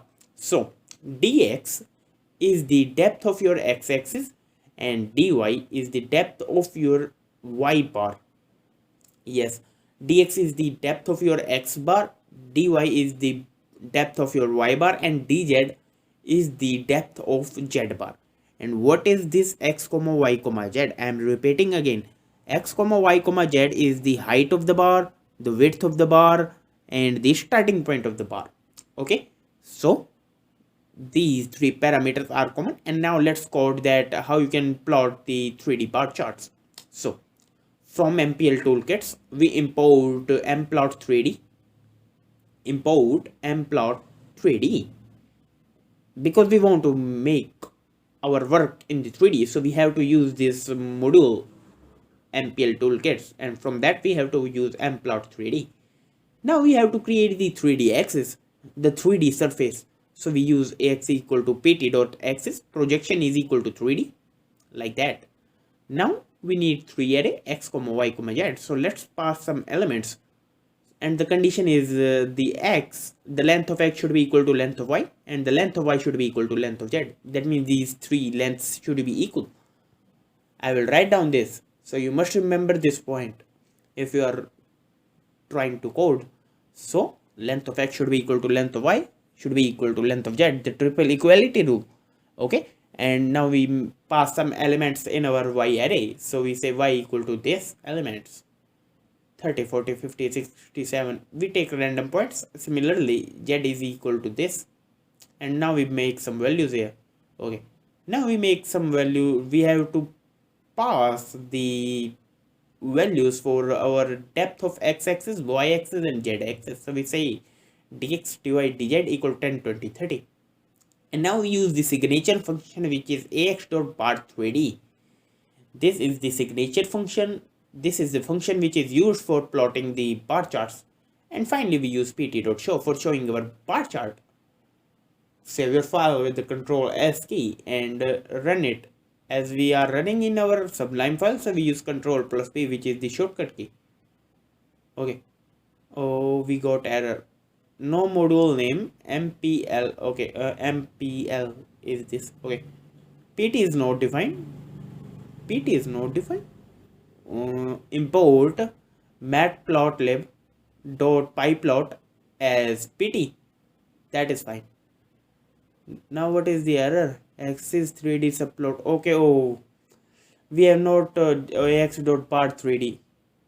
This bar 3D missing 3 required position algorithm. Okay, so we have to pass these parameters dx, dy, and dz. These are common, and 3d.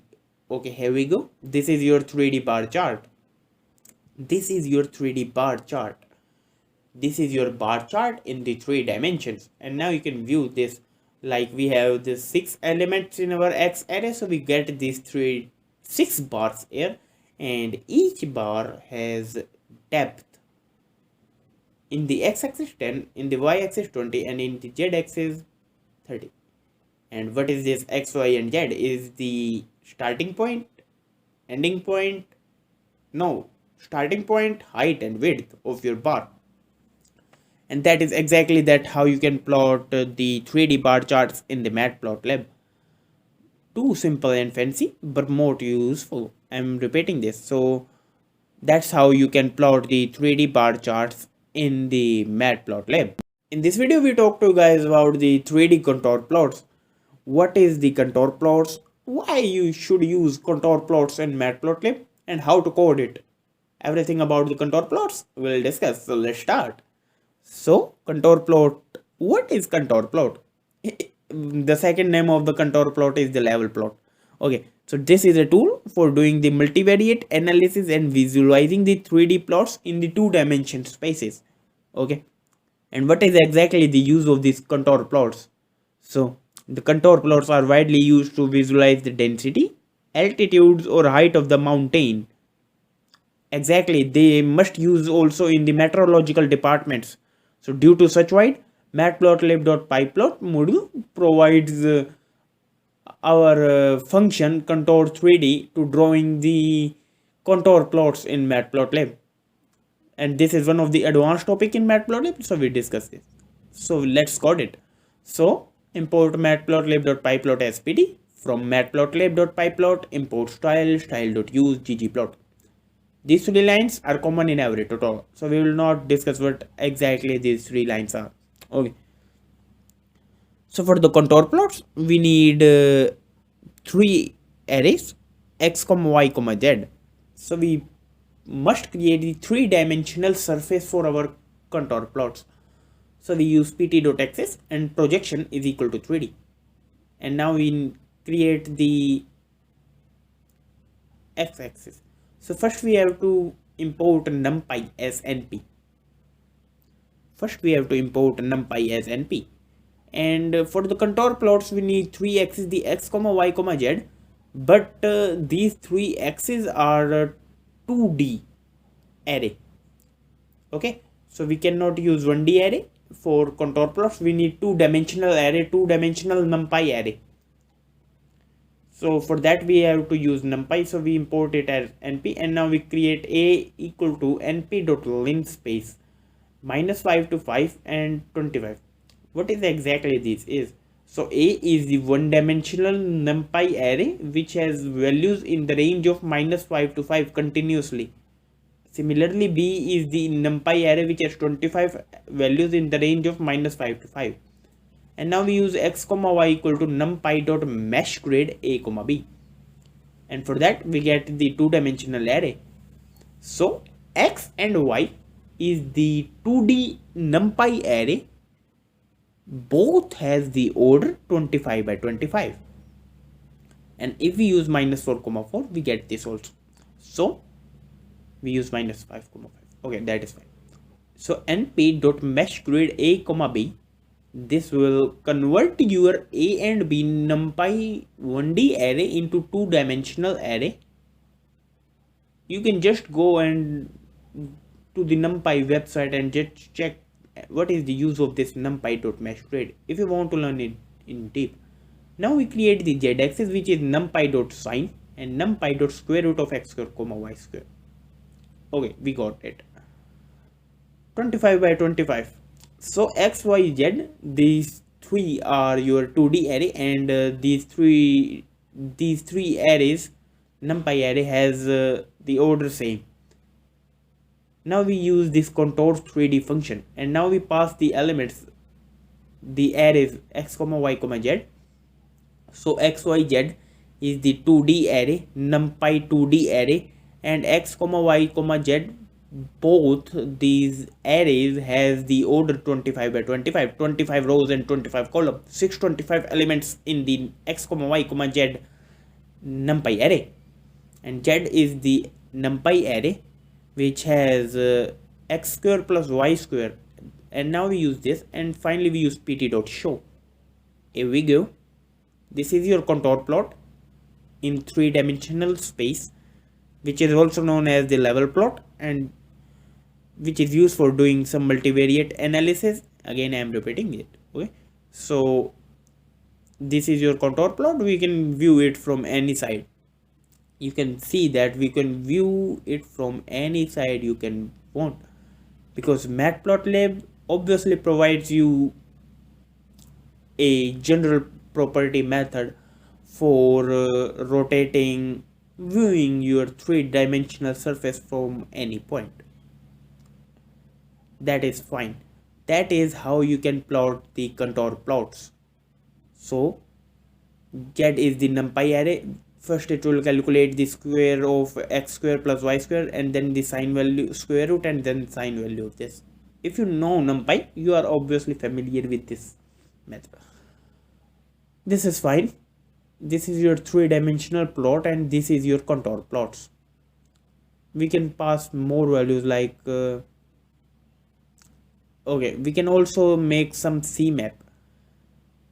If we use color map gray, okay, this is your gray contour plot in gray color.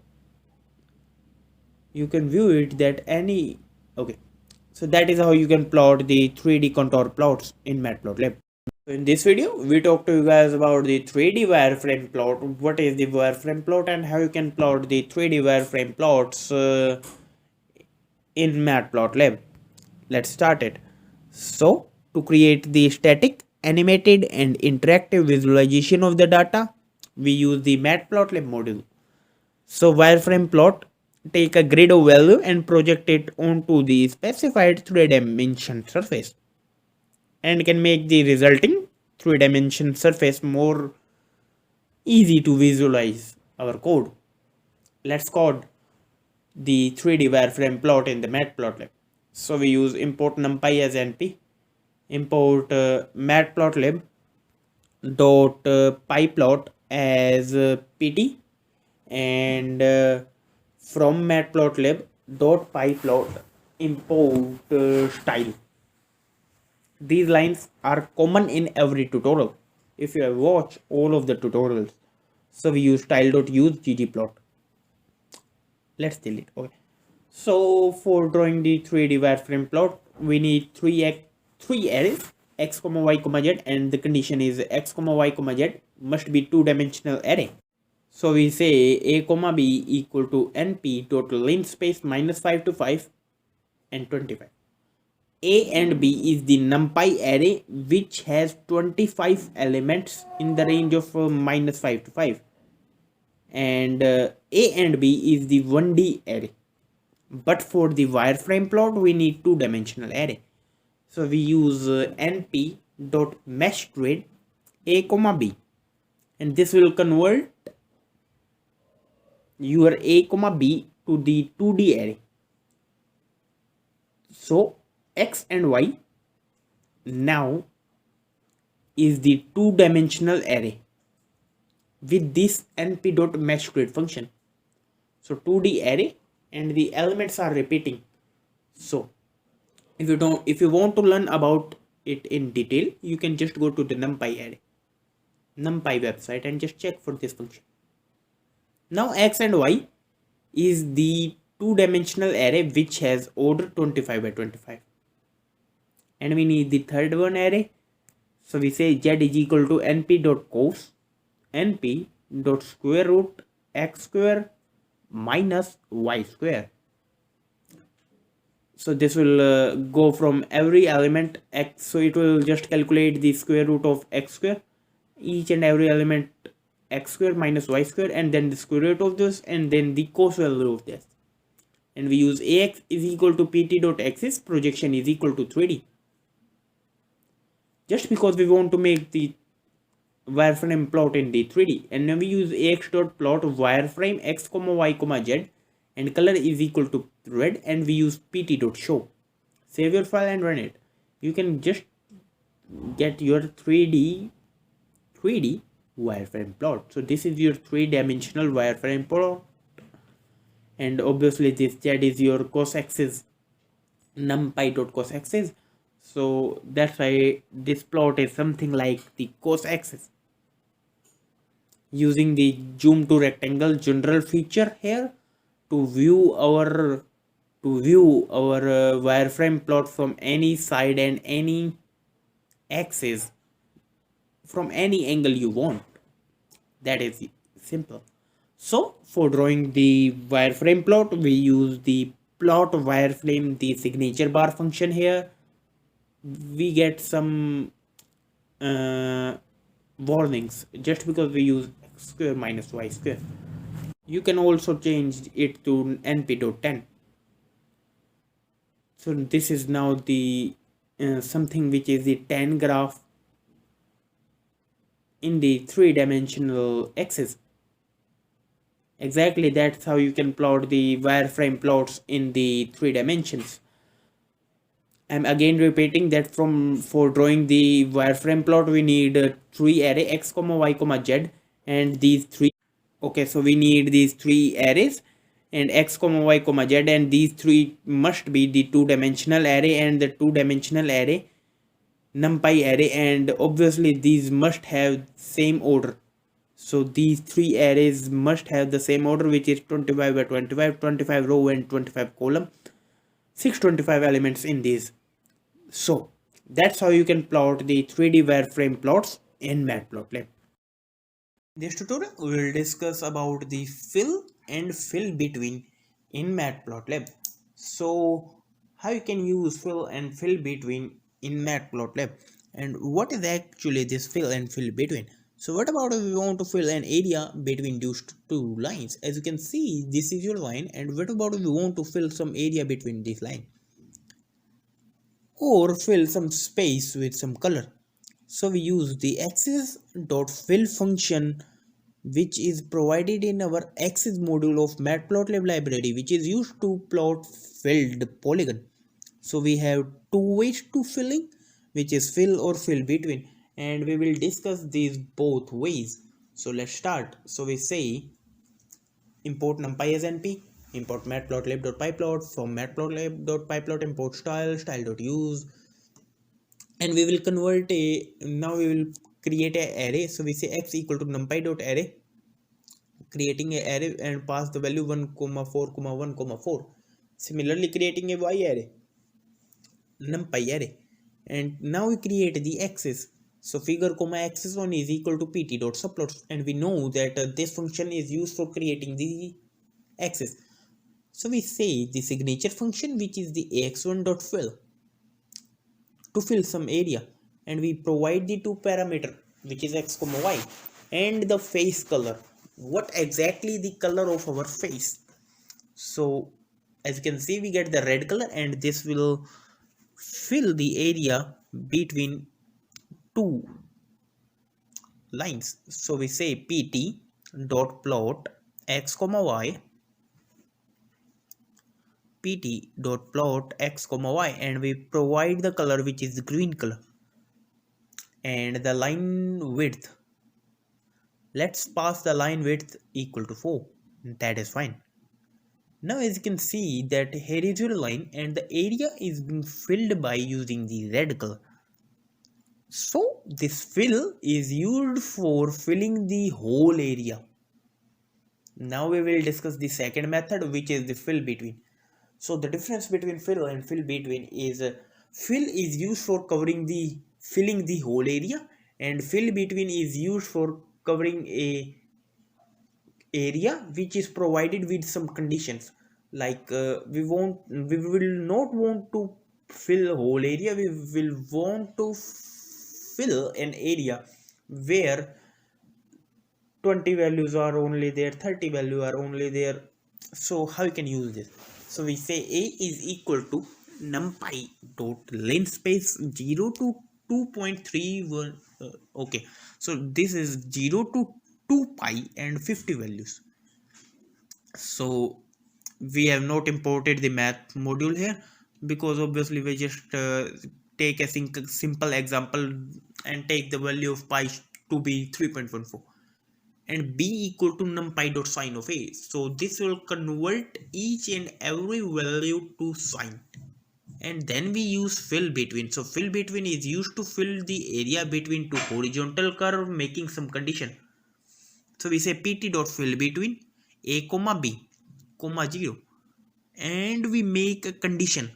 So fill between is used for making a condition. So we say where the third parameter it will take, which is the where a is the fourth parameter, sorry.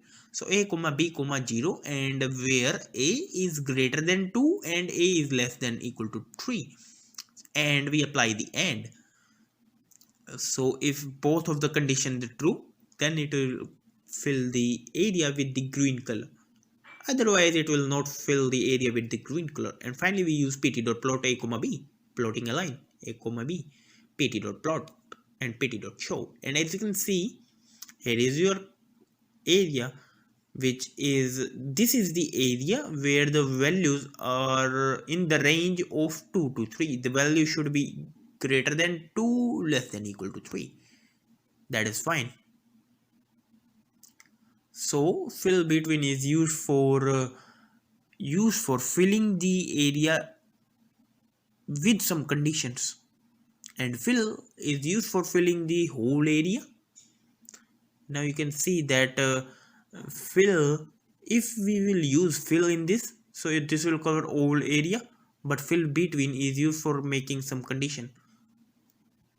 So we say a is equal to like that, or we will say that where a is greater than 2, this will fill the area, as you can see this. So that is all about how you can use fill and fill between, these two more important functions in Matplotlib. In this tutorial, we will discuss that how you can plot a table using Matplotlib.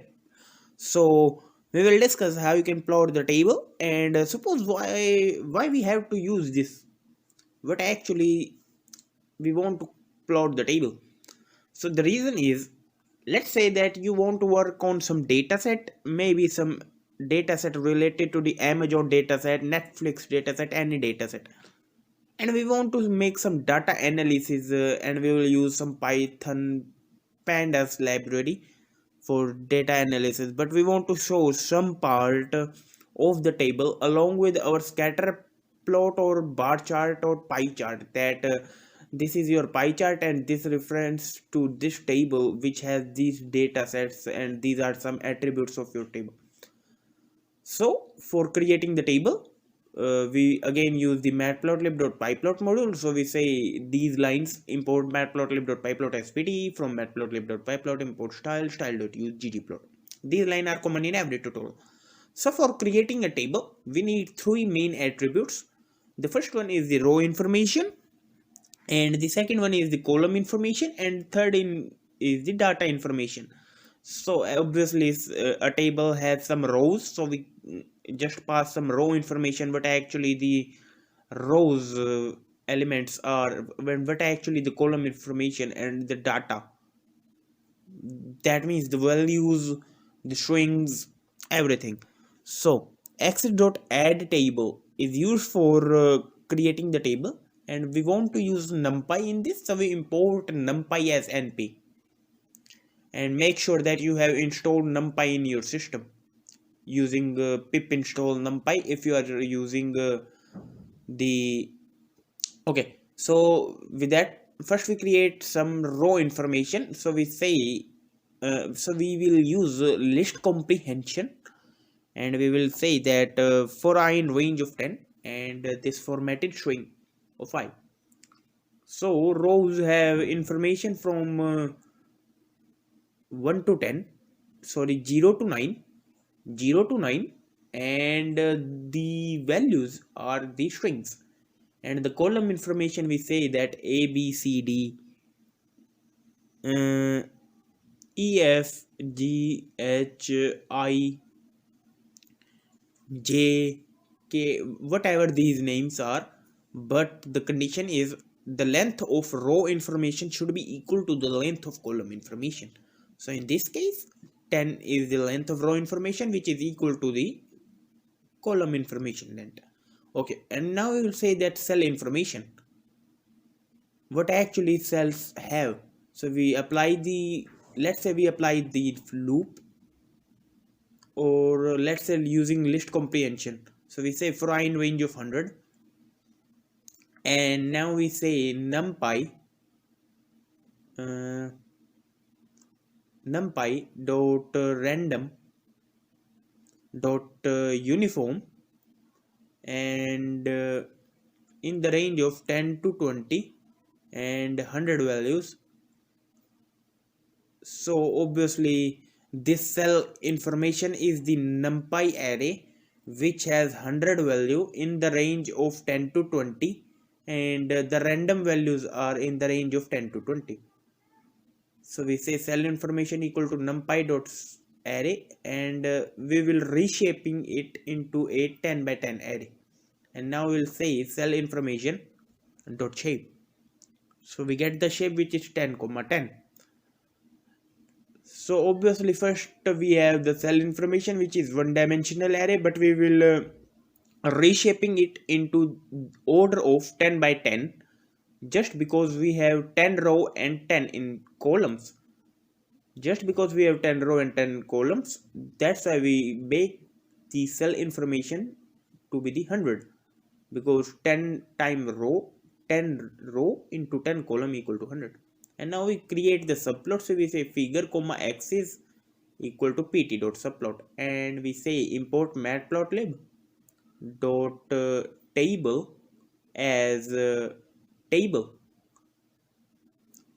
because for drawing or plotting the table we want to use the Matplotlib table module. Matplotlib provides the table module which is used for creating the table. So we say table dot table, this is your function, like matplotlib dot table, this is the signature function, the bar function which is used for creating the table. And here we have to provide the information. So we say ax, which is the axis, we just provide the axis, and the cell text, what actually the cell text, so we say cell text equal to cell information, and row labels. So what are your row labels? So we say row labels equal to rows information, and column label. So we have three types for creating the table. The cell text means the cell information, so we say cell text equal to cell information, row label equal to row information, column labels is equal to column information. That is fine. Now finally we use pt.show for showing the table. That is fine. And now let's create a array. Let's plot a line, and then we say that this is your table. So we say x equal to these 10 columns, and then we use pt.plot x. That is fine. Now we say pt.show. Save your file with the control S key and then run it. As you can see, this is your plot, and this is some part of the table which is shown. As you can see, this is some part of your table which is being showing with this plot chart, and exactly 0 1 2 3 4 5 6 7 are your information of the columns, of the rows, and cell information should be provided with the a b c d e f like that, and cell informations are the values, so the random values, as you can see, 0 12.33 like that. So that is all about how you can plot table using the matplotlib.table module in Matplotlib. So guys, in this video we will discuss about images in Matplotlib, the image module in Matplotlib. So as you can see on your screen, this image is plotted using Matplotlib. So image module in the Matplotlib library is used for working with images in Python. So the image module include two useful methods, which are imread, which is used for reading an image, and this will return you a numpy array. Okay, so this will return you a numpy array, that how actually the image is formed. So the image is formed using some data, matrix data. And the second one method is the imshow, which is used for showing the image, displaying the image, because by seeing the numpy array we cannot conclude what actually this image is. So for displaying the image we will use imshow. So Matplotlib relies on the pillar library to load the image data. This is one of the important point which you need to know, that it is used for okay. Now the second one is that it obviously include only png pattern images, .png pattern images. So if you're trying to read image or showing a image which is of the .jpg pattern or any .src pattern, so you get error. So you must note down that point. So let's talk about the code. So we first import the matplotlib pyplot module, because we want to plot the image, and from matplotlib.pyplot import style.use this time we will use the dark background style. So these lines are common in every tutorial, as I'm again repeating this. So the interface maintains the global state, and it is very useful for quickly and easily experimenting with the various plot setting. So we will use the Matplotlib Image Module for reading and showing the image. So we say import matplotlib dot image as img, because we want to working with the images. So we will take an image and we use img dot imread. This is the function which is used for reading an image, and here we have to provide the name of our file. So we say coding.jpg. This is the name of my file. Okay, so this file exists in the directory in which my Python file exists, and we store this inside a variable name images. And let's print images. Save your file with the control S and run it. And now as you can see, this will return you a numpy array, and 255 the values are being provided, but actually not all the values are 255. So the alternative is the object oriented interface, which is also powerful and generally more suitable for large application. Okay, so this is a 24-bit RGB PNG images, 8-bit for each RGB. As you can see, we have the shape which is 526 into 719 into 3. So this will return you a three-dimensional array and a RGB pattern image and 8-bit for each image, and 526 pixels is the height of the image, 719 pixel is the width of the image, and the mode is 3. So RGB pattern image and the data type. So the data type in this is the float 32. Now we will see that how you can show the image. So we say pt.imshow and we have to provide the reference of the variable, so images, and finally we use pt.show. Here as you can see, here is your image which is being plotted using image module in Matplotlib, and the dark background style is provided. So simply that is how you can work with images using Matplotlib image module.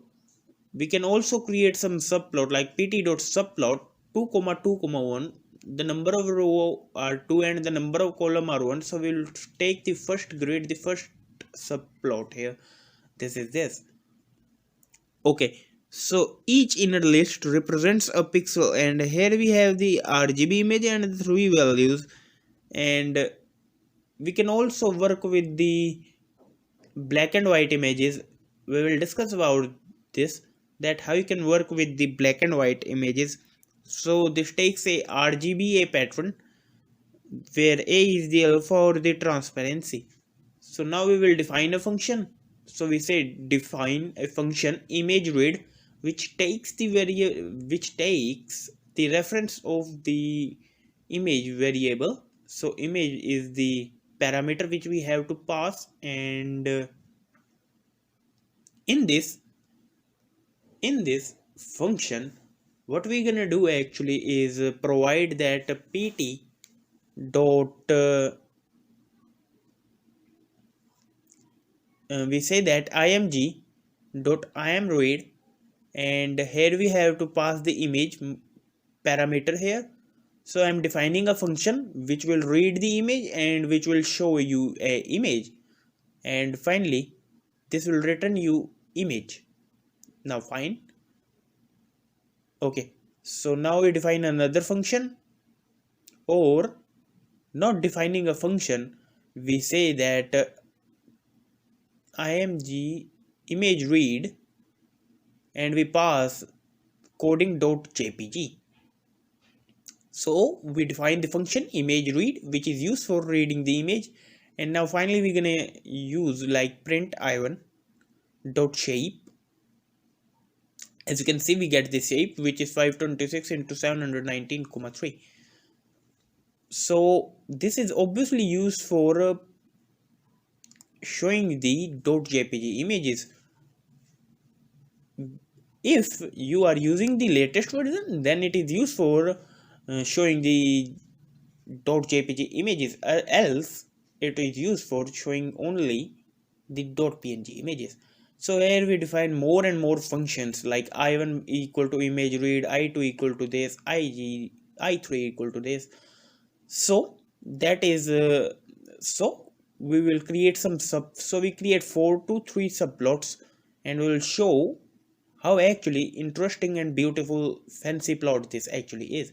So we say pt.imshow i1, and here we can say that in the second subplot 2, 2, 2 pt.imshow 2 i2, and then we say i3, and that's fine. Now this is, you can see that we get the 3 subplots. First one is the py&js, and the 2 remaining images are the cake images, and how actually beautiful this look is. So now we will use the another style which is style.use ggplot. Fine, here as you can see we get the 3 subplots and the beautiful plot. So that is all about how you can work with the okay, we can do more like just removing the axis. So in the first subplot, if we remove the axis, it will give me a clear picture. So obviously it relies on the pillow library. It uses the pillow library for reading and showing the images. So guys, in this video we talk about the Cmaps, the color maps available in the Matplotlib Image Module. So in the previous video we discussed how you can work with the images. In this video we'll take a look on color maps, the various color maps available in Matplotlib, which is used to create your images more fancy and more beautiful. So providing some editing features like creating a black and white image and create a image with some uh, more available color maps. So the fancy styles available in the Matplotlib, making your images more beautiful. So we have a number of built-in color maps and which can be accessible via the PT, the matplotlib.pyplot.cm.get cmap, like that. We'll discuss. So there are more external library like the color cat and the palatable available in the Python that have many extra color maps. So here we will briefly discuss how you can choose between the many options. So first we import Matplotlib, zooming this. Okay, so import matplotlib.image as img. Next we say import matplotlib.pyplot as pt. That is fine. Next we say that pt, or we say that img. First we have to read the image, so we say img.imread the 1.jpg, and this 1.jpg is the image of a cake. And okay, let's say more image like chat.png, so we use chat.png. So we say that chat.png and we've stored this inside a image variable. So if you are looking to provide the cmaps, you must have to use the .png pattern, and if you don't use the .png pattern images, it will not provide the cmap into your images. So this is one of the point. Now we say that I1 equal to image, like that. So this is only just for showing you that how actually your image is formed. So we say that the mode 0, and we say pt.imshow I1 comma cmap equal. So that is how you can provide cmap, just passing the another parameter here which is comma cmap and it equal to gray. So this gray is one of the color maps. As you can see, we get the gray image, the black and white, the gray image. So this is one of the cmap available in the Matplotlib. So I am at the point, if you need to provide the cmaps, you must have to pass the another parameter in this IamShow function, which is cmap equal to, and this takes a string, and there are a lot of cmap available in the Matplotlib. And how you can access this? So we say print matplotlib.cm.getCmap. As you can see, this function, this gives me the reference of this function, and now when we get that is fine. So matplotlib color listed map objects. So we will discuss one more cmap available, which is greens. So greens is not of one of the pattern. So greens is not a valid value, and the valid value supporting. So we will discuss that which one, how many cmaps available in Matplotlib. So we say that let's delete. Okay, so these are your cmaps available in Matplotlib, and we will use some of the cmaps in this, like as you can see, more cmaps like ocean, plasma, magma, pink, prism. We will use some of the cmaps. So just go to the website of Matplotlib and search for the cmaps, and we will use some. So this is the plasma cmap available in the Matplotlib, and as you can see, this provide me the plasma pattern. Let's discuss more cmap. So one of the cmap is the rainbow.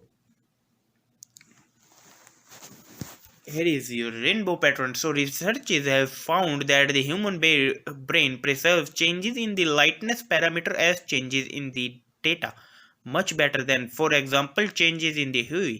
So this is used in the photo editing. A simple example. So this is used in the photo editing. In the lightness parameter, it supports only PNG image format. So that is all about how you can work with the Cmaps using Matplotlib. So guys, this is all about Matplotlib, each and every topic. So from my side, I cover almost all of the topic of the Matplotlib in the full detail. And if you have any problem regarding any topic related to this course, leave down a comment below. If any suggestion and what more courses would you like to watch on my channel, please let me know in the comment section. I would really like to know what more tutorials you want to see on my YouTube channel. Whole courses, full courses, I will prepare full courses for you guys. So with Matplotlib, you can analyze data visualization using pandas. You can visualize the data, but using GUI features which is provided using Matplotlib. So it is also used for understanding the machine learning problem and the AI problems like the KNN classification and many more. So with Matplotlib, you can be a data scientist or a software engineer or a machine learning engineer in AI. So if you really want to watch more tutorials like pandas, machine learning courses related to Python and programming, leave down the comment section. Leave down a comment in the comment section and let me know what exactly you want to see on my YouTube channel. So if you really like this video, then please like this video, share this video with your guys who are really looking for awesome courses in Python or who wanted to be a data scientist but not getting a perfect course. Subscribe my YouTube channel for more programming videos. Thanks for watching and enjoying this awesome course. Thank you everybody.